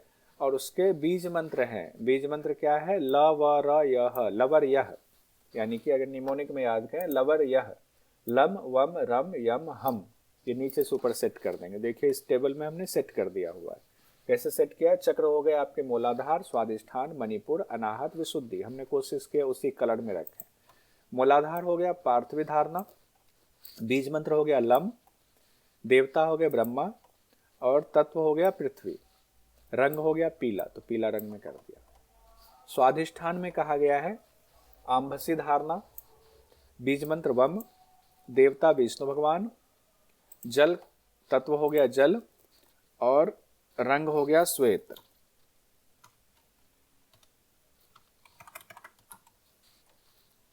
श्वेत श्वेत। उसके बाद है मणिपुर चक्र। मणिपुर चक्र में नाम है आग्नेय धारणा, अग्नि। बीज मंत्र रम, देवता रुद्र, ब्रह्मा विष्णु रुद्र ईश्वर सदाशिव, ये भी ऐसे याद रहेगा आपको। तत्व है अग्नि, रक्त रंग है। अनाहत चक्र है वायवी धारणा, यम बीज मंत्र, ईश्वर देवता, तत्व वायु और कलर है धूम कलर का। दिल्ली में आजकल बहुत धुआं धुआं हो रखा है, पोल्यूशन बढ़ गया है, धूम कलर का। तो ये मत सोचिएगा कि दिल्ली में रहेंगे तो अनाहत चक्र की सिद्धि हो जाएगी। विशुद्धि चक्र हो गया। विशुद्धि चक्र है हमारा आकाशीय धारणा से जुड़ा हुआ, बीज मंत्र हम है, देवता सदाशिव है, तत्व आकाश तत्व है और नीला है। तो ऐसे कैसे लोग याद, एक भी याद हो जाए तो सारा पकड़ में आएगा। मूलाधार चक्र से विशुद्धि चक्र आपको सीक्वेंस में याद है तो धारणा भी याद हो जाएगा तत्व के हिसाब से, पार्थिवी, आम्भसी, आग्नेयी, वायवी और आकाशीय धारणा। बीज मंत्र आपको याद पहले से है ही, लवर यह। देवता आपको पहले से याद है ही, ब्रह्मा विष्णु रुद्र ईश्वर और सदाशिव। तत्व आपको याद है ही, पृथ्वी जल अग्नि वायु आकाश, उल्टा जाएंगे आकाश वायु अग्नि जल और पृथ्वी। रंग आपको बस देखना है, पीला रंग पृथ्वी का, जल का श्वेत रंग, पीला रंग पृथ्वी का, कुछ और निमोनिक बना करके आप रख सकते हैं। पृथ्वी पीला रंग है, जल श्वेत रंग हो गया, अग्नि का लाल रंग हो गया, वायु का धूम रंग हो गया, आकाश का नीला रंग हो गया। कितनी देर तक यहाँ धारणा करनी है? कहते हैं 5 घटी तक धारणा करना है। 5 घटी यानी 2 घंटे, 1 घटी में 24 मिनट होता है। धारणा करेंगे तो क्या होगा, उसके फल क्या बताए गए हैं। पार्थिव धारणा करेंगे और उससे सिद्धि मिल जाती है, तब उसका फल क्या होगा, आप मृत्युंजय हो जाएंगे, धरती पर बेरोकटों का विचरण करेंगे। आम्भसी धारणा में गहरे जल में भी आपकी मृत्यु नहीं होगी, सभी दुख ताप पाप नष्ट हो जाएंगे। प्रकट करने से सिद्धि नष्ट होती है। ये ध्यान रखिए, अगर आपने इसको प्रकट किया कि हम तो बड़े जो है आम्भसी धारणा को सिद्ध किए हुए हैं, पानी में हम नहीं डूबेंगे, आप प्रदर्शन करने लगे, तो सिद्धि नष्ट होती है। आग्नेयी धारणा में कहा गया काल का भय नहीं रहता, अग्नि से हानि नहीं होती है, अग्नि से हानि नहीं होगी। वायवी धारणा में आकाश गमन की शक्ति आ जाती है, जरा मृत्यु का नाश होता है, वायु से आपकी कभी मृत्यु नहीं होगी। आकाशीय धारणा सिद्ध होगा तो मोक्ष के द्वार खुल जाता है, प्रलय काल में भी दुखी नहीं होता है ऐसा साधक। आगे कहा गया जिन्होंने भी पंचधारणा को साध लिया है उसके लिए इस धरा पर ऐसा क्या है जिसकी सिद्धि नहीं हो सकती है, मतलब सब कुछ की सिद्धि हो जाएगी अगर पंचधारणा की सिद्धि हो गई। इतना ही नहीं, सशरीर मनुष्य स्वर्ग में आ जा सकता है। शुरू कर दीजिए आज से ही, बताइएगा स्वर्ग में आ जा करके क्या क्या हो रहा है। सशरीर स्वर्ग में आ जा सकते हैं। ऐसे सिद्ध की गति मन की गति के समान हो जाती है, उनकी गति मन की गति, तभी तो स्वर्ग में पहुंच जाते हैं तुरंत, इतनी दूर होगा स्वर्ग। खेचरत्व की सिद्धि होती है, किससे? पंचधारणा से खेचरत्व की भी सिद्धि होती है, खेचरत्व की सिद्धि होती है। उसके बाद अश्विनी मुद्रा देखते हैं। अश्विनी मुद्रा में कहा गया कुंडलिनी का जागरण होता है, अकाल मृत्यु का हरण होता है। अश्विनी मुद्रा से कुंडलिनी जागरण, अकाल मृत्यु का हरण। उसके बाद पाशनी मुद्रा में कहा गया कुंडलिनी का यहाँ भी जागरण होता है, पाशनी मुद्रा से भी, देखिए बहुत इंपॉर्टेंट है। काकी मुद्रा कहा गया, इस मुद्रा के अभ्यास से साधक कौवे के समान निरोगी हो जाता है, कौवे को निरोगी माना जाता है। योनि मुद्रा के दौरान भी काकी मुद्रा में पूरक करने की बात आई हुई है, योनि मुद्रा में काकी मुद्रा से पूरक करेंगे। उसके बाद है मातंगिनी मुद्रा। मातंगिनी मतलब हाथी, मातंगिनी मतलब हाथी। एकांत में निर्जन स्थान में इसका अभ्यास करना है, कंठ तक पानी में जाना है, तो उससे क्या फायदा होता है, हाथी के समान बलवान हो जाता है। मातंगनी मतलब ही हाथी होता है। फिर कहा गया भुजंगनी मुद्रा। भुजंगनी मुद्रा में कहा गया मुख को खोलकर कंठ से वायु का पान करने, जैसे सांप करता है, मुख खोल करके पान वायु का पान करता है, तो इससे अजीर्ण रोग सहित पेट के सभी रोग दूर होते हैं। उसके बाद अब हम लोग इसका जरा सा इंपॉर्टेंट चीजें देख लें। जरा मृत्यु का विनाश किन किन मुद्रा में बताया गया है। महाबंध, महावेद, खेचरी, विपरीत करी, तारागी, मातंगनी, भुजंगनी, महामुद्रा। महामुद्रा में जरा मृत्यु का जो कहा गया नाश होता है वो सिर्फ बिहार स्कूल ऑफ योग वाली किताब में है। जरा मृत्यु का विनाश किस किस मुद्रा में है? महाबंध, महावेद, खेचरी, विपरीत करी, तारागी, मातंगिनी, भुजंगिनी। किस किस मुद्रा से कुंडलिनी जागरण होता है वो देख लीजिए। उड्डयन बंद में कहा गया है, योनि मुद्रा में कहा गया है, शक्ति चालनी में कहा गया, अश्विनी मुद्रा में कहा गया, पासनी मुद्रा में कहा गया। इतनी चीजों में उड्डयन बंद, योनि मुद्रा, शक्ति चालनी, अश्विनी मुद्रा, पासनी मुद्रा, इसमें कहा गया कुंडलिनी जागरण। प्रलय काल में भी दुखी नहीं होता है। किस किस मुद्रा में कहा गया? तो एक तो विपरीत करनी में कहा गया और एक आकाशी धारणा में कहा गया है कि प्रलय काल में भी साधक दुखी नहीं होता है। घेरन संहिता के मुताबिक कौन सी मुद्रा कभी भी किसी भी स्थिति में कर सकते हैं? नभो मुद्रा। षोडश आधार का बंधन किस मुद्रा से होता है? बिल्कुल अब इम्पोर्टेंट, जालंधर बंद से। कितने महीने का अभ्यास से जालंधर बंद में सिद्धि मिलती है? ऐसे क्वेश्चन पूछे जा सकते हैं। 6 महीने से। महाखग को ऊपर उठाने की चर्चा किस बंद में है? उड्डयन बंद में। मृत्यु मातंग केसरी किस बंद को कहा जाता है? उड्डयन बंद को। किस बंद के अभ्यास से मरुत सिद्धि मिलती है? मूल बंद से। किस मुद्रा की तुलना कुलवधु से की गई है? सांभवी मुद्रा। योनि मुद्रा से पहले किस मुद्रा का अभ्यास करना चाहिए? शक्ति चालिनी मुद्रा का। अभी सब हम लोगों ने पढ़ा हुआ, बस एक लाइन में बढ़ते जा रहे हैं। किस मुद्रा के सिद्ध होने पर मनुष्य सशरीर स्वर्ग में आ जा सकता है? पंचधारणा से। महावेद के बिना कौन सी 2 मुद्रा निष्फल है? घेरन संहिता के मुताबिक बंद बंद, तो मूल बंद, महाबंद। किस मुद्रा के अभ्यास से बिंदु की सिद्धि किस अभ्यास से होती है? किस मुद्रा के अभ्यास से बिंदु की सिद्धि होती है? तो वज्रोनी मुद्रा के अभ्यास से। किस मुद्रा के अभ्यास से सांप के काटने पर भी विष का असर नहीं होता है? तो खेचरी मुद्रा में कहा गया। किस मुद्रा के अभ्यास से साधक ब्रह्म के समान हो जाता है? तो 2 में कहा गया, एक योनि मुद्रा, एक सांभवी मुद्रा में। विग्रह सिद्धि के बाद किस मुद्रा में की गई है? शक्ति चालनी मुद्रा से विग्रह सिद्धि होती है। एकदम टू द पॉइंट बात हम लोगों ने कर लिया।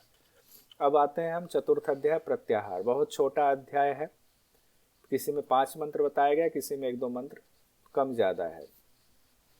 चतुर्थ अध्याय यानी प्रत्याहार का है उपदेश। घेरन संहिता में घेरन ऋषि कहते हैं, अब मैं प्रत्याहार का वर्णन करता हूं जिसको करने से काम आदि शत्रुओं का नाश होता है। तो प्रत्याहार से क्या होता है? काम आदि शत्रुओं का नाश बताया गया है। कहते हैं प्रत्याहार की विधि क्या है? यहाँ प्रत्याहार की विधि कहते हैं जहां जहां यह चंचल मन जाए वहां वहां से इसको लौटाना है और आत्मा के वश में करना चाहिए। यही प्रत्याहार है, यानी कि इंद्रियों को कंट्रोल कीजिए। कहते हैं पुरस्कार तिरस्कार सुनने में सुखद दुखद अरुचिकर वचनों से मन को हटाकर आत्मा के वश में कीजिए। सुगंध से दुर्गंध से मन को हटाकर आत्मा के वश में कीजिए। मधुर अम्ल कटु तिक्त आदि मतलब 6 के 6 रसों से मन को हटा करके आत्मा के वश में कीजिए। अब हम लोग आते हैं पंचम उपदेश में, प्राणायाम में। महत्वपूर्ण है ये। प्राणायाम का जो अभ्यास शुरू कर रहे हैं उससे पहले तैयारी करने का विधान है, परीक्षा की दृष्टि से बहुत महत्वपूर्ण है। ये सीक्वेंस पूछा जाता है। प्राणायाम के अभ्यास के लिए सबसे पहले स्थान की चर्चा है, फिर काल की चर्चा है, फिर मिताहार की चर्चा है, फिर नाड़ी शुद्धि की चर्चा है। तो ये पूछा जाता है प्राणायाम के दौरान निम्न क्रम को व्यवस्थित करें। पहले स्थान, फिर कौन से मौसम में करेंगे, भोजन कैसा होना चाहिए, फिर नाड़ी शोधन करेंगे, फिर प्राणायाम करेंगे। तो ये सीक्वेंस ऐसे भी दिमाग आंख बंद करके अगर आप याद करेंगे, पहले तो स्थान चुनना है, फिर किस मौसम में करना है, फिर मिताहार भोजन कैसा होना चाहिए, फिर सब ये तीनों सद गया तो अब नाड़ी शोधन करेंगे, तब तो प्राणायाम होगा। तो ये सीक्वेंस याद रखिएगा, एग्जाम में आता है। देखिए जैसे एक बार क्वेश्चन आया हुआ है, प्राणायाम के पूर्व अनुपालन करने हेतु घेरन ऋषि द्वारा वर्णित निम्नलिखित अभ्यासों को उचित क्रम में व्यवस्थित करें। मिताहार काल नाड़ी शुद्धि स्थान, तो ये हो गया आपका। पहले अगर इसको एक माने, स्थान काल मिताहार नाड़ी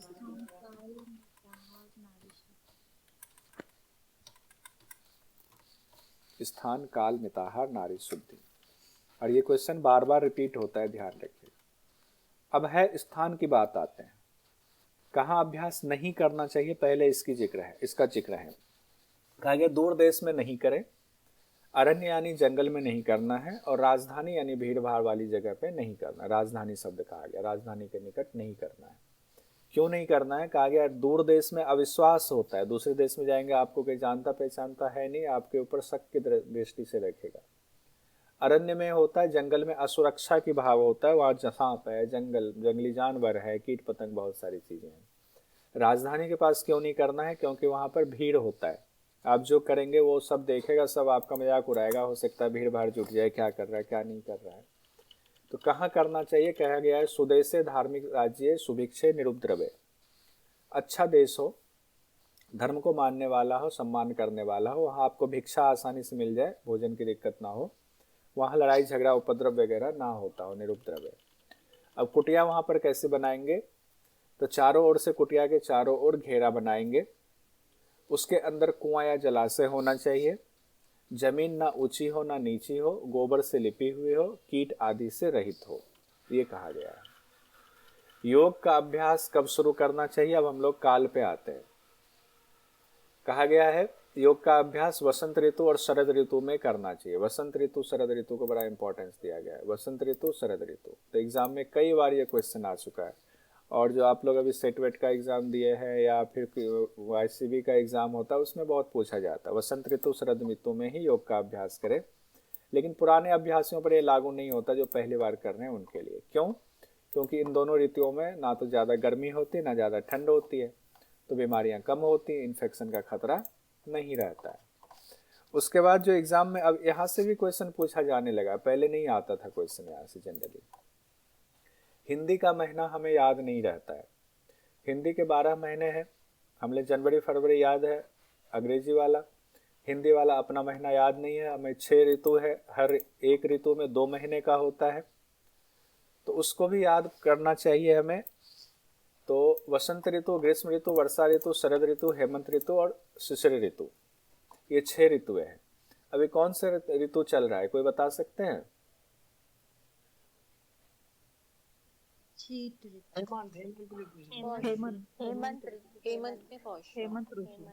हेमंत ऋतु अभी चल रहा है अपना, हेमंत ऋतु में आ गए हम लोग। तो शीत ऋतु ठीक है, शीत ऋतु कहने लगे, जैसे शरद होता है, शरद अश्विन कार्तिक को बोला जाता है, उस समय तो ठंड की शुरुआत होती है। कहाँ ठंड इतनी, देखते हैं कार्तिक महीने में तो सुबह सुबह लोग स्नान करके रोज मंदिर जाते हैं, सुबह 4-5 बजे। तो देखिए वसंत ऋतु में कहा गया चैत वैशाख, हमारी शुरुआत होती है महीने की कहाँ से? चैत्र से। तो चैती नवरात्र हम लोग करते हैं ना, चैत्र से। चैत वैशाख हो गया आपका वसंत ऋतु। तकरीबन मार्च अप्रैल में ये आता है। एग्जैक्ट पूरा मार्च पूरा अप्रैल नहीं लेगा, आगे पीछे होता है, वो हर बार देखना पड़ेगा कौन सा डेट आता है। तो चैत्र वैशाख आपका हो गया वसंत ऋतु का। उसके बाद आपको गर्मी आ जाती है, तो ग्रीष्म ऋतु, जैसे हैं जेठ आषाढ़ वाला समय होता है, जेठ की दोपहरी, तो जेठ आषाढ़ आपका हो गया ग्रीष्म ऋतु। भयंकर गर्मी होती है मई जून में तकरीबन। उसके बाद वर्षा ऋतु, सावन भादो गाना भी है, सावन भादो में बारिश होती है, तो वर्षा ऋतु सावन भादो हुआ, तकरीबन जुलाई अगस्त माना जाता है। शरद ऋतु आपका हो गया जब आपका ठंड का शुरुआत हो गया, तो अश्विन कार्तिक को शरद ऋतु कहा जाता है, अश्विन से ठंड आने लगती है। फिर हेमंत ऋतु है जो अभी चल रहा है, मार्गशीर्ष और पौष कहा जाता है। और शिशिर ऋतु है माघ फागुन को शिशिर ऋतु, मतलब फागुन में फिर ठंड धीरे धीरे खत्म होने लगता है। माघ फागुन आपका शिशिर ऋतु में आ गया। अब है कि जो एग्जाम में पूछा जा सकता है, हो सकता है पूछते, यहाँ कहा गया कि एक ऋतु का असर 4-4 महीने रहता है। अब एक ऋतु का असर 4-4 महीने कैसे रहेगा? अभी तो हमने पढ़ा 2-2 महीने के ऋतु होता है, एक ऋतु में 2 महीना होता है। तो भले ही एक ऋतु में 2 महीना होता है, लेकिन उसका असर कई बार थोड़ा पहले होता है, कई बार थोड़ा बाद तक होता है। जो बड़ा महत्वपूर्ण आदमी होते हैं पहले से ही माहौल बनाने लगते हैं, कुछ लोग होते हैं बाद तक माहौल बनाते हैं, झगड़ा हो गया बाद तक भी बात को घसते रहते हैं। ऐसे कुछ याद कर ले, इसको डिटेल में हमने बहुत अच्छे से पढ़ा हुआ था। वसंत ऋतु अपने से 2 महीने पहले से असर लेना शुरू कर देता है, ठीक है, माघ फागुन चैत वैशाख। ग्रीष्म ऋतु भी अपने से 2 महीने पहले से असर लेना शुरू कर देता है, वसंत से ही थोड़े छींटे आने शुरू हो जाते हैं। चैत वैशाख जेठ आषाढ़ ग्रीष्म ऋतु, गर्मी जो है नहीं, ग्रीष्म ऋतु है ना, तो गर्मी वाली बात हो रही है। चैत वैशाख जेठ आषाढ़ से ही गर्मी की शुरुआत हो जाती है। वर्षा ऋतु में भी कहा गया है आषाढ़ सावन भादो अश्विन। अब यहाँ से जो है आपको वर्षा ऋतु से 1 महीना पहले 1 महीने बाद तक आ रहा है। तो हमने कहा था शिशिर में, शिशिर, वसंत और ग्रीष्म, ये 3 जो है अपने से 2 महीने पहले से असर दिखाना शुरू करता है। वर्षा, शरद और हेमंत में कहा था 1 महीने पहले 1 महीने बाद तक असर दिखाता है। मतलब 2 तो इनका अपना है ही, 1 महीने बाद तक भी असर रहेगा और 1 महीने पहले तक भी असर रहेगा। तो ये ध्यान रखेंगे। शिशिर, वसंत, ग्रीष्म 2 महीने पहले, वर्षा, शरद, हेमंत 1 महीने पहले 1 महीने बाद तक। आगे बढ़ते हैं, बाकी डिटेल वाला वीडियो देखिएगा, उसमें सारा समझाया हुआ है। ये वाला बढ़ते हैं। फिर मिताहार की बात आती है। स्थान देख लिया, काल देख लिया, मिताहार में है कि मिताहार के बिना योग का आरंभ नहीं करना चाहिए। अगर ऐसा करेंगे तो नाना प्रकार के रोग हो जाएंगे और रोग होगा तो कभी योग में सिद्धि नहीं मिल सकती है। तो इसमें पहले कहा गया पथ्य आहार क्या है, क्या खाना चाहिए क्या नहीं खाना चाहिए।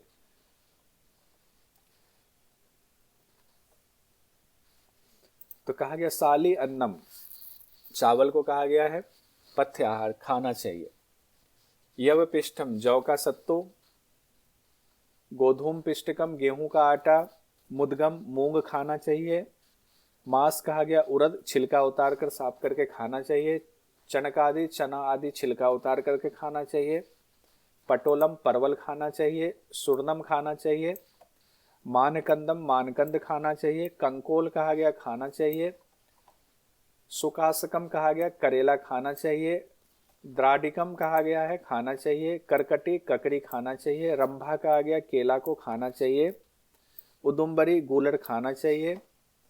कंटकम कहा गया चौलाई को खाना चाहिए। आम रंभम, कच्चा केला खाना चाहिए। बाल रंभम, केले का फूल। अलग पुस्तक में हालांकि बाल रंभ को अलग अलग बात कही गई है, तो बाल रंभ सब याद कर लीजिए। बाल रंभ खाना चाहिए। रंभा दंड कहा गया केले का दंड खाना चाहिए। मूल कहा गया केले का मूल खाना चाहिए। वार्ता कीम यानी बैगन कहा गया खाना चाहिए। मूलकम, मूली खाना चाहिए, अभी मूली का समय है। रिद्धिम, वाराही कंद खाना चाहिए। बाल साकम, कच्चा या सरसों का साग कहा गया है, लेकिन ज्यादातर जगहों पर बाल साकम को कच्चा साग ही कहा गया है। काल साकम कई जगहों पर काली चौलाई कहा गया, कई पुस्तक में कहा गया काल साकम, मतलब जो ऋतु के हिसाब से, काल के हिसाब से हो जो साग वो खाना चाहिए। पटोल पत्रकम, परवल के पत्ते, परवल भी खाना, परवल का पत्ता भी खाना है। पंच साग खाना है। पंच साग में कौन सा होता है? जीवंती, बथुआ, चौलाई, मेघनाद। ये भी एक बार और पुनर्नवा एग्जाम में आया था। पंच साग में निम्न में से कौन सा है या कौन सा नहीं है, इसे पूछा जा सकता है, तो ये याद कर लीजिएगा। जीवंती, बथुआ, चौलाई, मेघनाद, पुनर्नवा, पंच साग हुआ। वास्तुकम, बथुआ को वास्तुकम कहा गया। हिमलोचिकाम, हुरहुर का साग, ये भी खाना चाहिए। बथुआ बहुत महत्वपूर्ण है, वैसे पंचसाकम में भी बथुआ आता है। अभी बथुआ का समय है, सस्ता भी मिल रहा है, खाइए खूब बढ़िया से। उसके बाद आते हैं हम लोग कितना खाना चाहिए, फिर उसके बाद निषिद्ध आहार देखेंगे, क्या नहीं खाने की बात की गई, एग्जाम में पूछ दिया जाता है। कितना खाना चाहिए मिताहार में? कहा गया शुद्ध, सुमधुर, स्निग्ध और मन को प्रसन्न करने वाला। क्या? शुद्ध, सुमधुर हो, स्निग्ध हो मतलब चिकना, और मन को प्रसन्न करने वाला हो, मनो अभिलिषितम। इसको खाना चाहिए। 1/4 हवा के लिए खाली छोड़े, 1/4 पानी से भरेंगे और आधा पेट जो है भोजन से भरेंगे। अब इसमें भी मत मंत्र पे आ जाइएगा, दिक्कत हो जाएगी। आगे अब निषिद्ध आहार में देखते हैं। कटु, अम्ल, लवण, तिक्त, इन 4 रस का इस्तेमाल वर्जित है। कटु, अम्ल, लवण और तिक्त 4 रस का इस्तेमाल वर्जित किया गया है। भुने हुए पदार्थ नहीं खाने हैं, दही नहीं खाना है, तक्र यानी छाछ नहीं खाना है, साग नहीं खाना है। अब हो सकता है साग में कुछ अलग साग होगा जिसकी चर्चा हो रही होगी। उत्कट नहीं खाना है, मद्य नहीं खाना है, ताल नहीं खाना है, पंसम बरहर होता है ये नहीं खाना है, कुल्थी नहीं खाना है, मसूर नहीं खाना है, पांडु प्याज नहीं खाना है, कुष्मांडा कुम्हरा नहीं खाना है, साक दंड कहा गया नहीं खाना है, तुम्बी कहा गया करवी लौकी नहीं खाना है, कोलम बेर नहीं खाना है, कपिथ कहा गया कैथा नहीं खाना है, कंटबिलवम कच्चा बेल नहीं खाना है। पलास कहा गया ढाक नहीं खाना है। कदम नहीं खाना है। जम्बीरी नहीं खाना है। बिंबम नींबू नहीं खाना है। लकुचम नहीं खाना है। लहसुन नहीं खाना है। लहसुन प्याज दोनों मना कर दिया। कमरड नहीं खाना है। कमरख भी कहीं कहते हैं। प्यालम नहीं खाना है। हींग नहीं खाना है। सालमली यानी सेमर के फूल, इसको भी खाते हैं लोग, सब्जी नहीं खाना है। केम्बुकम नहीं खाना है। उसके बाद आएंगे हम लोग 3 और महत्वपूर्ण चीजें जो वर्जित बताई गई हैं, जो अक्सर एग्जाम में पूछ लिया जाता है। मार्गगमन, स्त्री संग और अग्नि का सेवन वर्जित है। लंबी दूरी की यात्रा, स्त्री संग और अग्नि सेवन वर्जित है अभ्यास के दौरान। अब यहाँ पर बड़ा कंफ्यूजन की स्थिति है मंत्र में भी, अलग अलग किताबों में भी। मक्खन, घृत, दूध, गुड़, शक्कर, दाल, आंवला वर्जित है। कुछ पुस्तक में ऐसा लिखा हुआ, कुछ पुस्तक में कहा गया नहीं है, इसका अर्थ ये नहीं है। मक्खन तो खाने के लिए बताया गया है। तो मक्खन, दूध, घृत, दूध, गुड़, शक्कर, दाल, आंवला, ये एक पुस्तक में लिखा है वर्जित है। एक जगह और लिखा हुआ 5 प्रकार के केले, नारियल, अनार, सौंफ वर्जित है। इलायची, लौंग, जायफल, उत्तेजना वाले पदार्थ, जामुन, हरड़, खजूर वर्जित है। अधिक बासी, ठंडा, अति उग्र चीज ना खाए। तो इसको लेकर के थोड़ी कंफ्यूजन की स्थिति है, तो इसमें ज़्यादा परेशान मत होइएगा। एग्जाम में ऐसी चीज़ें जनरली नहीं पूछी जाती, अलग अलग पुस्तक में व्याख्या अलग अलग हो जाती है। हाँ, ये जरूर पूछा जाता है, इम्पोर्टेंट है। प्रातःकालीन स्नान, उपवास जैसे शरीर को कष्ट पहुंचाने वाले जो विधान है वो वर्जित है। एक बार भोजन, निराहार रहना योगारंभ में त्याज्य है। एक बार भोजन ऐसा नहीं करना है, निराहार भी नहीं रहना है, योगारंभ में ये सब त्याज्य है। प्रातःकालीन स्नान के बिना बहुत सारे लोग कुछ भी नहीं करते, तो योग में कहा गया ऐसा ना ठंड में परेशान हो जाए। भोजन की विशेषता में यहाँ से क्वेश्चन पूछा जाता है। शीघ्र पचने वाली, प्रिय, स्निग्ध धातुओं की पुष्टि करने वाली चीजें मनोनुकूल खाएं। यहाँ से क्वेश्चन पूछा गया था अभी भी। यहाँ वाला क्वेश्चन एक बार ले आते हैं स्क्रीन पर, सबसे लास्ट में उसे मैंने रखा हुआ है, उसको एक बार देख ही लेते हैं।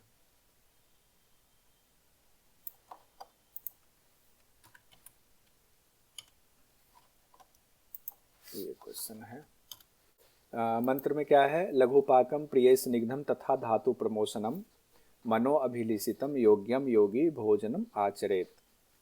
अब कहा गया है कि लघुपाकम, लघुपाकम मतलब होता है शीघ्र पचने वाला, प्रिय स्निग्ध भोजन, धातुओं की पुष्टि करने वाला, मन को अभिलिषित जो हो वो योगी, वो भोजन योगी को करना चाहिए। लेकिन जब आप योग में बढ़ोगे तो खराब भोजन ऐसे भी आपको पसंद नहीं आएगा। और ये 4 सितंबर को क्वेश्चन पूछा गया, यानी जून 2024 में ये क्वेश्चन पूछा गया।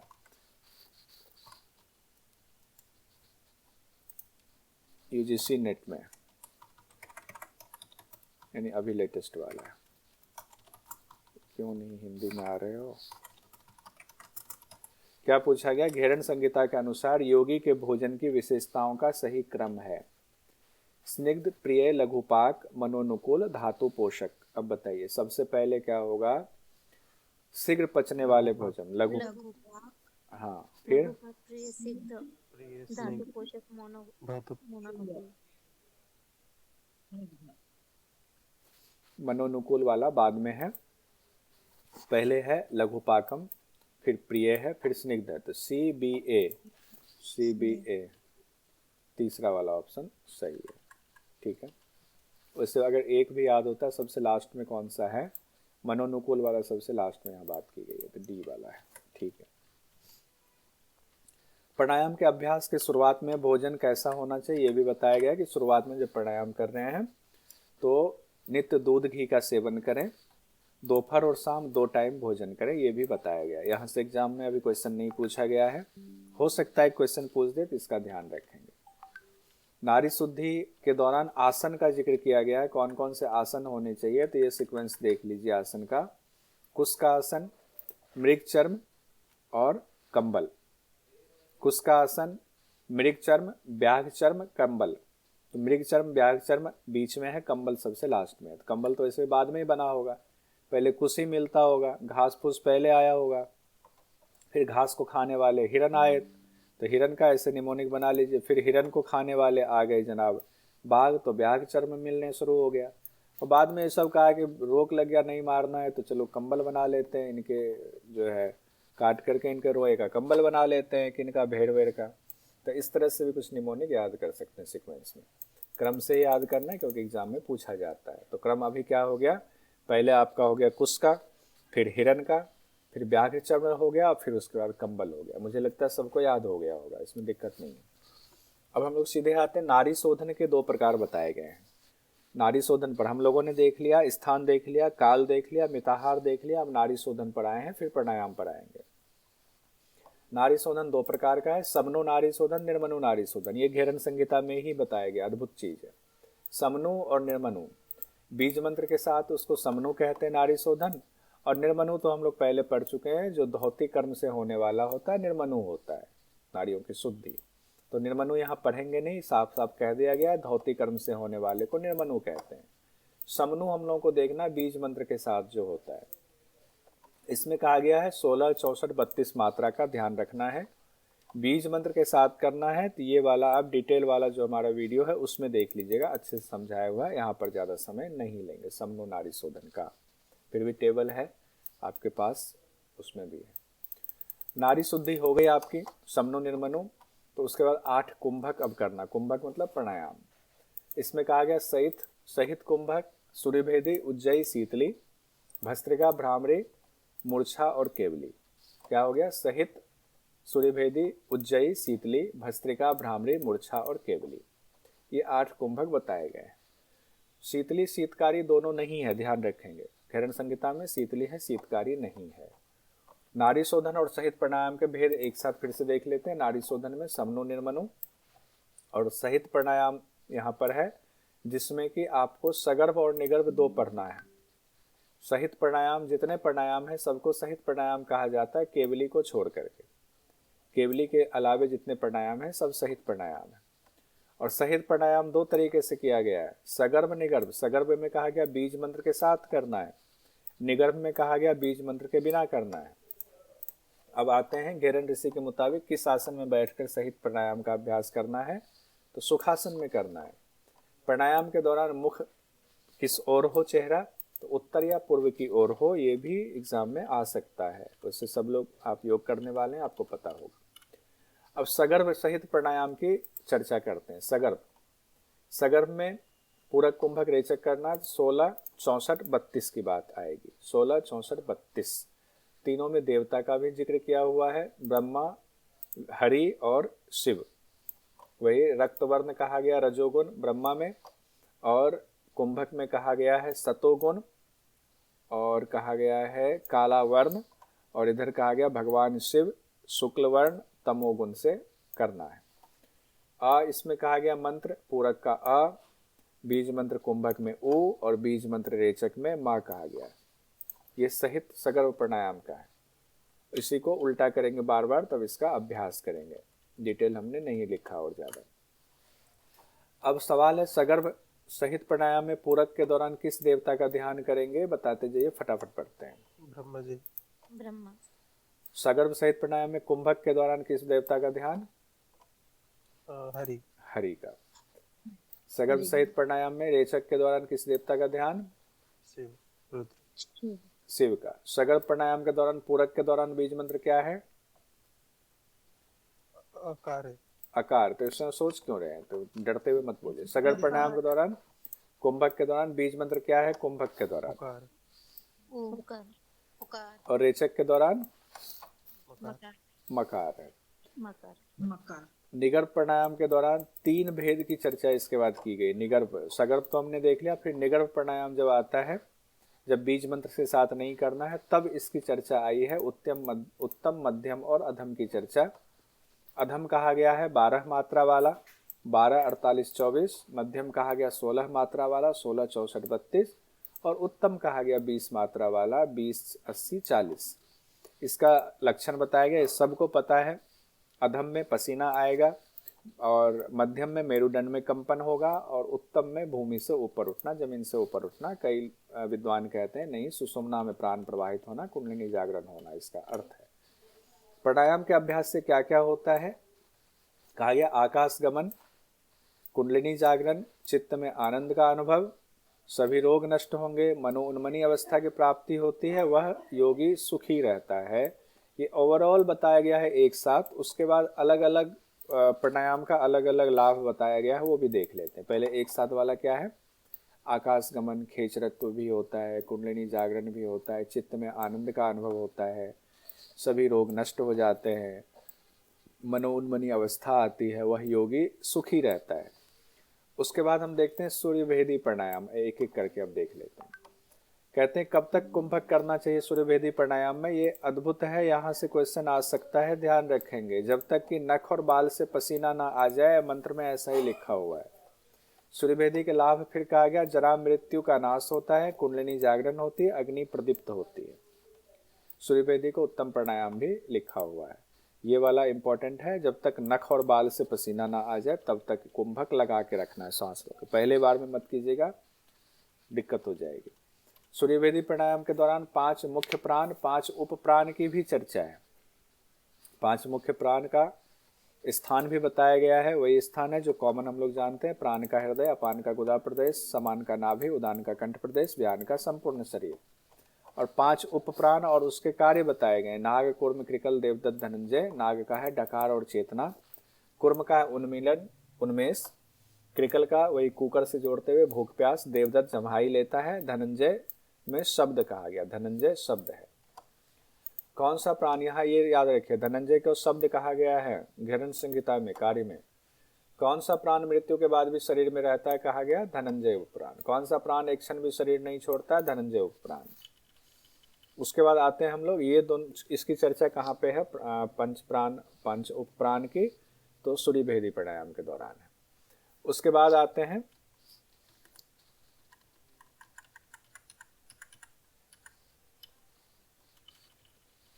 दूसरा प्राणायाम, उज्जयी प्राणायाम।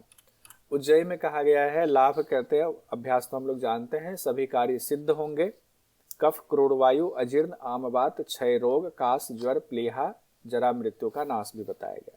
कफ रोग भी दूर होगा, क्रूर वायु भी कहा गया। उज्जयी का पूछ दिया जाता है, अजीर्ण, आमवात, क्षय रोग, काश, ज्वर, प्लीहा, प्लीहा स्प्लीन को कहते हैं, क्षय रोग होता है, टीबी को कहते हैं, जरा मृत्यु का नाश होता है, ये उज्जयी से होता है। इतना फायदा, टीबी का रोग भी खत्म हो जाएगा उज्जयी से। शीतली प्राणायाम कहा गया है, शुभ कहा गया इसको, अजीर्ण, कफ पित्त दोष नहीं होगा, शीतली से कफ और पित्त दोष नहीं होगा। किसी ने पूछा था पिछली बार पढ़ाने में, कफ तो शीतली से हो जाता है, अब इसमें जो मंत्र में लिखा हुआ उसको याद रखिए। भस्त्रिका प्राणायाम है कि 20 बार श्वास लेकर कुंभक करेंगे, इस आवृत्ति को 3 बार दोहराएंगे, क्योंकि ये यहाँ पर ऐसा बताया गया, इसलिए इसको हमने खास बात में लिखा है कि 20 बार श्वास लेना छोड़ना है, इस आवृत्ति को 3 बार दोहराना है। लाभ में कहा गया है, रोगों का नाश होता है, क्लेश का नाश होता है, दिनों दिन आरोग्यता बढ़ती है। उसका भ्रामरी प्राणायाम है तीसरा, कि भ्रामरी का प्राणायाम कब करना चाहिए, लिखा हुआ अर्धरात्रि को लिखा हुआ करना चाहिए। भ्रामरी प्राणायाम के दौरान किस कान से नाद को सुनना चाहिए? दाहिने कान से नाद सुनना चाहिए। पहली नाद कौन सी सुनाई देगी? झिंगुर की। फिर उसके बाद कहा गया वंशीनाद, मेघ, झरझर, भ्रमर, कांसे की घंटी, तुरी, भेरी, मृदंग, नगाड़ा बजेगा, दुदुम्बी की आवाज आएगी। जो इसमें इंपॉर्टेंट है, विष्णु के परम पद की प्राप्ति किस प्राणायाम के अभ्यास से होती है? वो है भ्रामरी। इसको इंपॉर्टेंट मार्क कर लीजिएगा अपने नोट्स में। विष्णु के परम पद की प्राप्ति भ्रामरी प्राणायाम से होता है। भ्रामरी सिद्धि से अपने आप समाधि की सिद्धि भी हो जाती है, यह भी इंपॉर्टेंट है, ध्यान रखिए। अब यहां पर कहा गया, जप से 8 गुना ध्यान, ध्यान से 8 गुना तप, तप से 8 गुना नाद, नाद से 8 गुना, नाद ही सर्वश्रेष्ठ। क्यों कहा गया? क्योंकि भ्रामरी के दौरान आपको नाद सुनाई देता है, नाद की महत्ता बताने के लिए ये बात कही गई है। जप से 8 गुना महत्वपूर्ण या महत्व का ध्यान है, और ध्यान से 8 गुना महत्व का श्रेष्ठ का तप है, और तप से 8 गुना श्रेष्ठ नाद है। नाद ही सर्वश्रेष्ठ है, उससे श्रेष्ठ कुछ भी नहीं है। फिर मूर्छा प्राणायाम में हम आते हैं। मन को आत्मा के साथ लय करने की क्रिया को मूर्छा कहते हैं। फल कहा गया, निश्चित ही आनंद की प्राप्ति होती मूर्छा कुंभक में। फिर केवली कुंभक में आते हैं। केवली कुंभक में कहा गया, केवली कुंभक के दौरान हंस मंत्र का जाप चलता रहता है। जब हम श्वास लेते हैं सम की ध्वनि निकलती, श्वास छोड़ते हैं हम की ध्वनि निकलती। 21,600 बार हर ग्रंथ में हंस मंत्र में कहा गया है। हंस मंत्र की संख्या अगर ज्यादा होगी, जल्दी जल्दी श्वास ले रहे हैं तो उम्र घटेगी। हंस मंत्र की संख्या कम होगी तो उम्र बढ़ेगी। बड़ा एक साइंस बताया गया, यौगिक साइंस है ये, यानी श्वास लंबा करना है धीरे धीरे। केवली कुंभक के दौरान ये भी कहा गया शरीर की माप कितनी होती है, 96 अंगुल माप बताया गया।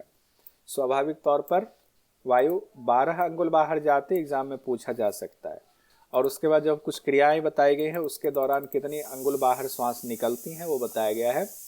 गायन में 16 अंगुल, भोजन में 20 अंगुल, चलने में 24 अंगुल, नींद में कहा गया 30 अंगुल, नींद में सबसे ज्यादा कह रहे हैं एक तरह से। मैथुन में 36 अंगुल, उससे भी ज्यादा। व्यायाम में और भी ज्यादा अंगुल तक श्वास आपकी बाहर निकलती है। उसके बाद केवली कुंभक कहा गया प्रथम दिन कितनी बार करें, 64 बार करना है, महत्वपूर्ण है एग्जाम की दृष्टि से। केवली कुंभक की आवृत्ति 8 बार पूरे दिन में करना है, यानी कि हर 3 घंटे में अभ्यास करना है, 8 याम करना है, 8 बार हर 3 घंटे में अभ्यास करना है। पहला तो ये कहा गया कि फाइनल इतना कीजिए अगर कर सकते, अगर ये भी नहीं कर सकते तो कहा गया 5 बार कीजिए, सुबह दोपहर शाम मध्य रात्रि और रात्रि के अंतिम प्रहर में। अगर वो भी नहीं कर सकते तो कम से कम त्रिसंध्या कीजिए, त्रिसंध्या 3 बार अभ्यास कीजिए। तो केवली कुंभक में ये बड़ा अद्भुत चीज कहा गया, क्या पहले 8 बार, फिर 5 बार, फिर 3 बार, अपनी क्षमता अनुसार फिर धीरे धीरे बढ़ाइए। अब हम लोग आते हैं ध्यान पर।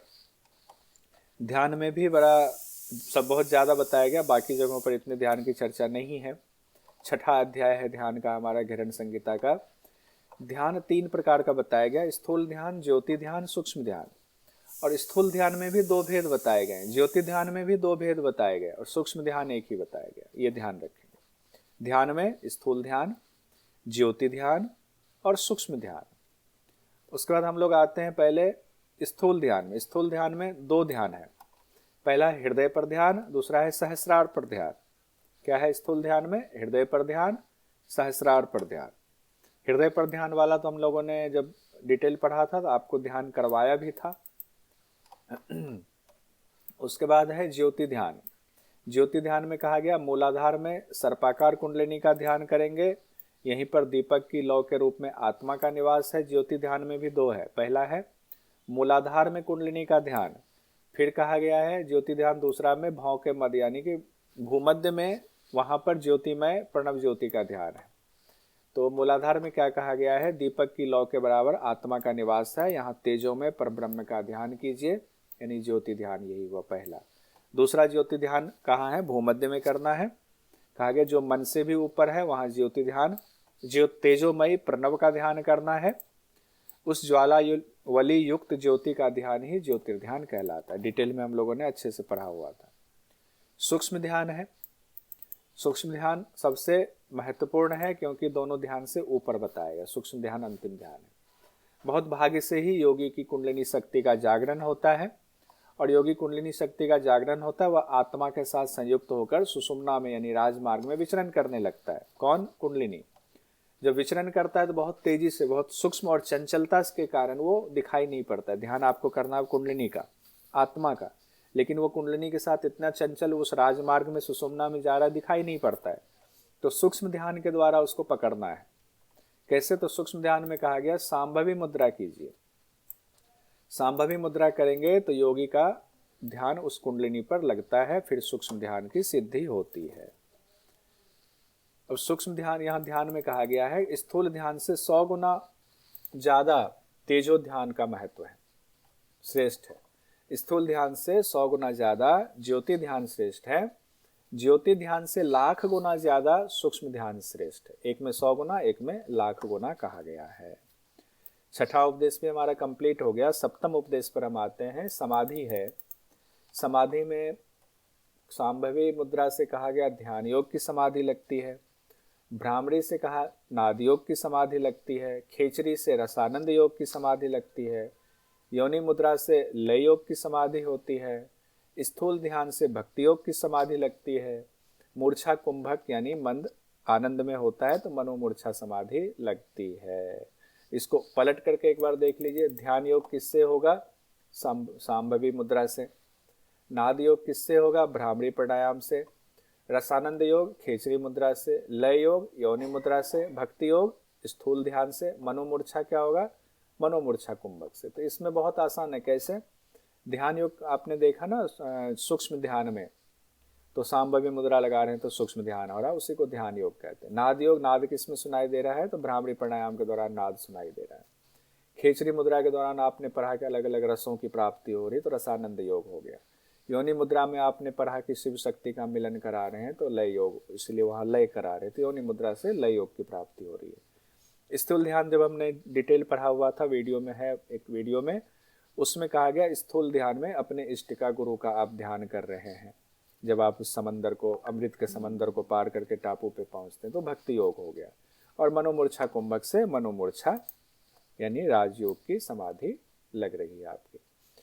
घेरन संहिता के अनुसार योगी के भोजन की विशेषताओं का क्रम अभी हम लोगों ने देख लिया, एक बार और बताई दीजिए।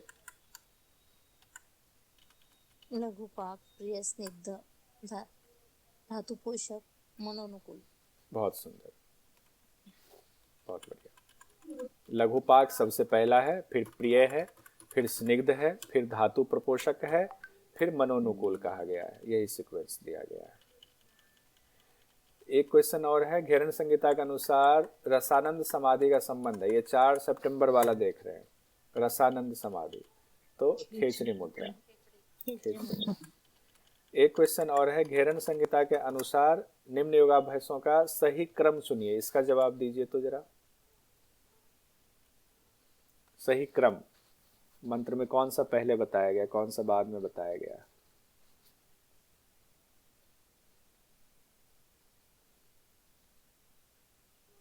बताइए। नभो से शुरू होना उड़ियान चाहिए। पहले है सर। नभो पहले आएगा। जालंधर नभो पहले आएगा सर, फिर उड़ियान उड्डयन, आएगा, महावन, जालंधर वन, मुडवन। उनका महापुरुष आएगा। इसमें एक तो बंद बंद है ना, तो दोनों, एक तो भाई बंधु साथ साथ आ जाएगा। घेरन संहिता में बंद बंद है, ये ध्यान रखिएगा। लेकिन पहला कौन सा आएगा ये तो बताइए फाइनल। नभो मुद्रा, नभो आएगा, मुद्रा, उड्डयन, नभो मुद्रा, हाँ। उड़ियान, फिर जालंधर, फिर मूलबंध और महाबंध। ठीक है, आप कह रहे हैं नभो पहले आएगा फिर उड़ियान आएगा, तो बी और ए। बी ए सी, हाँ, मूलबंध महाबंध, ईडी, बी ए सी ई डी।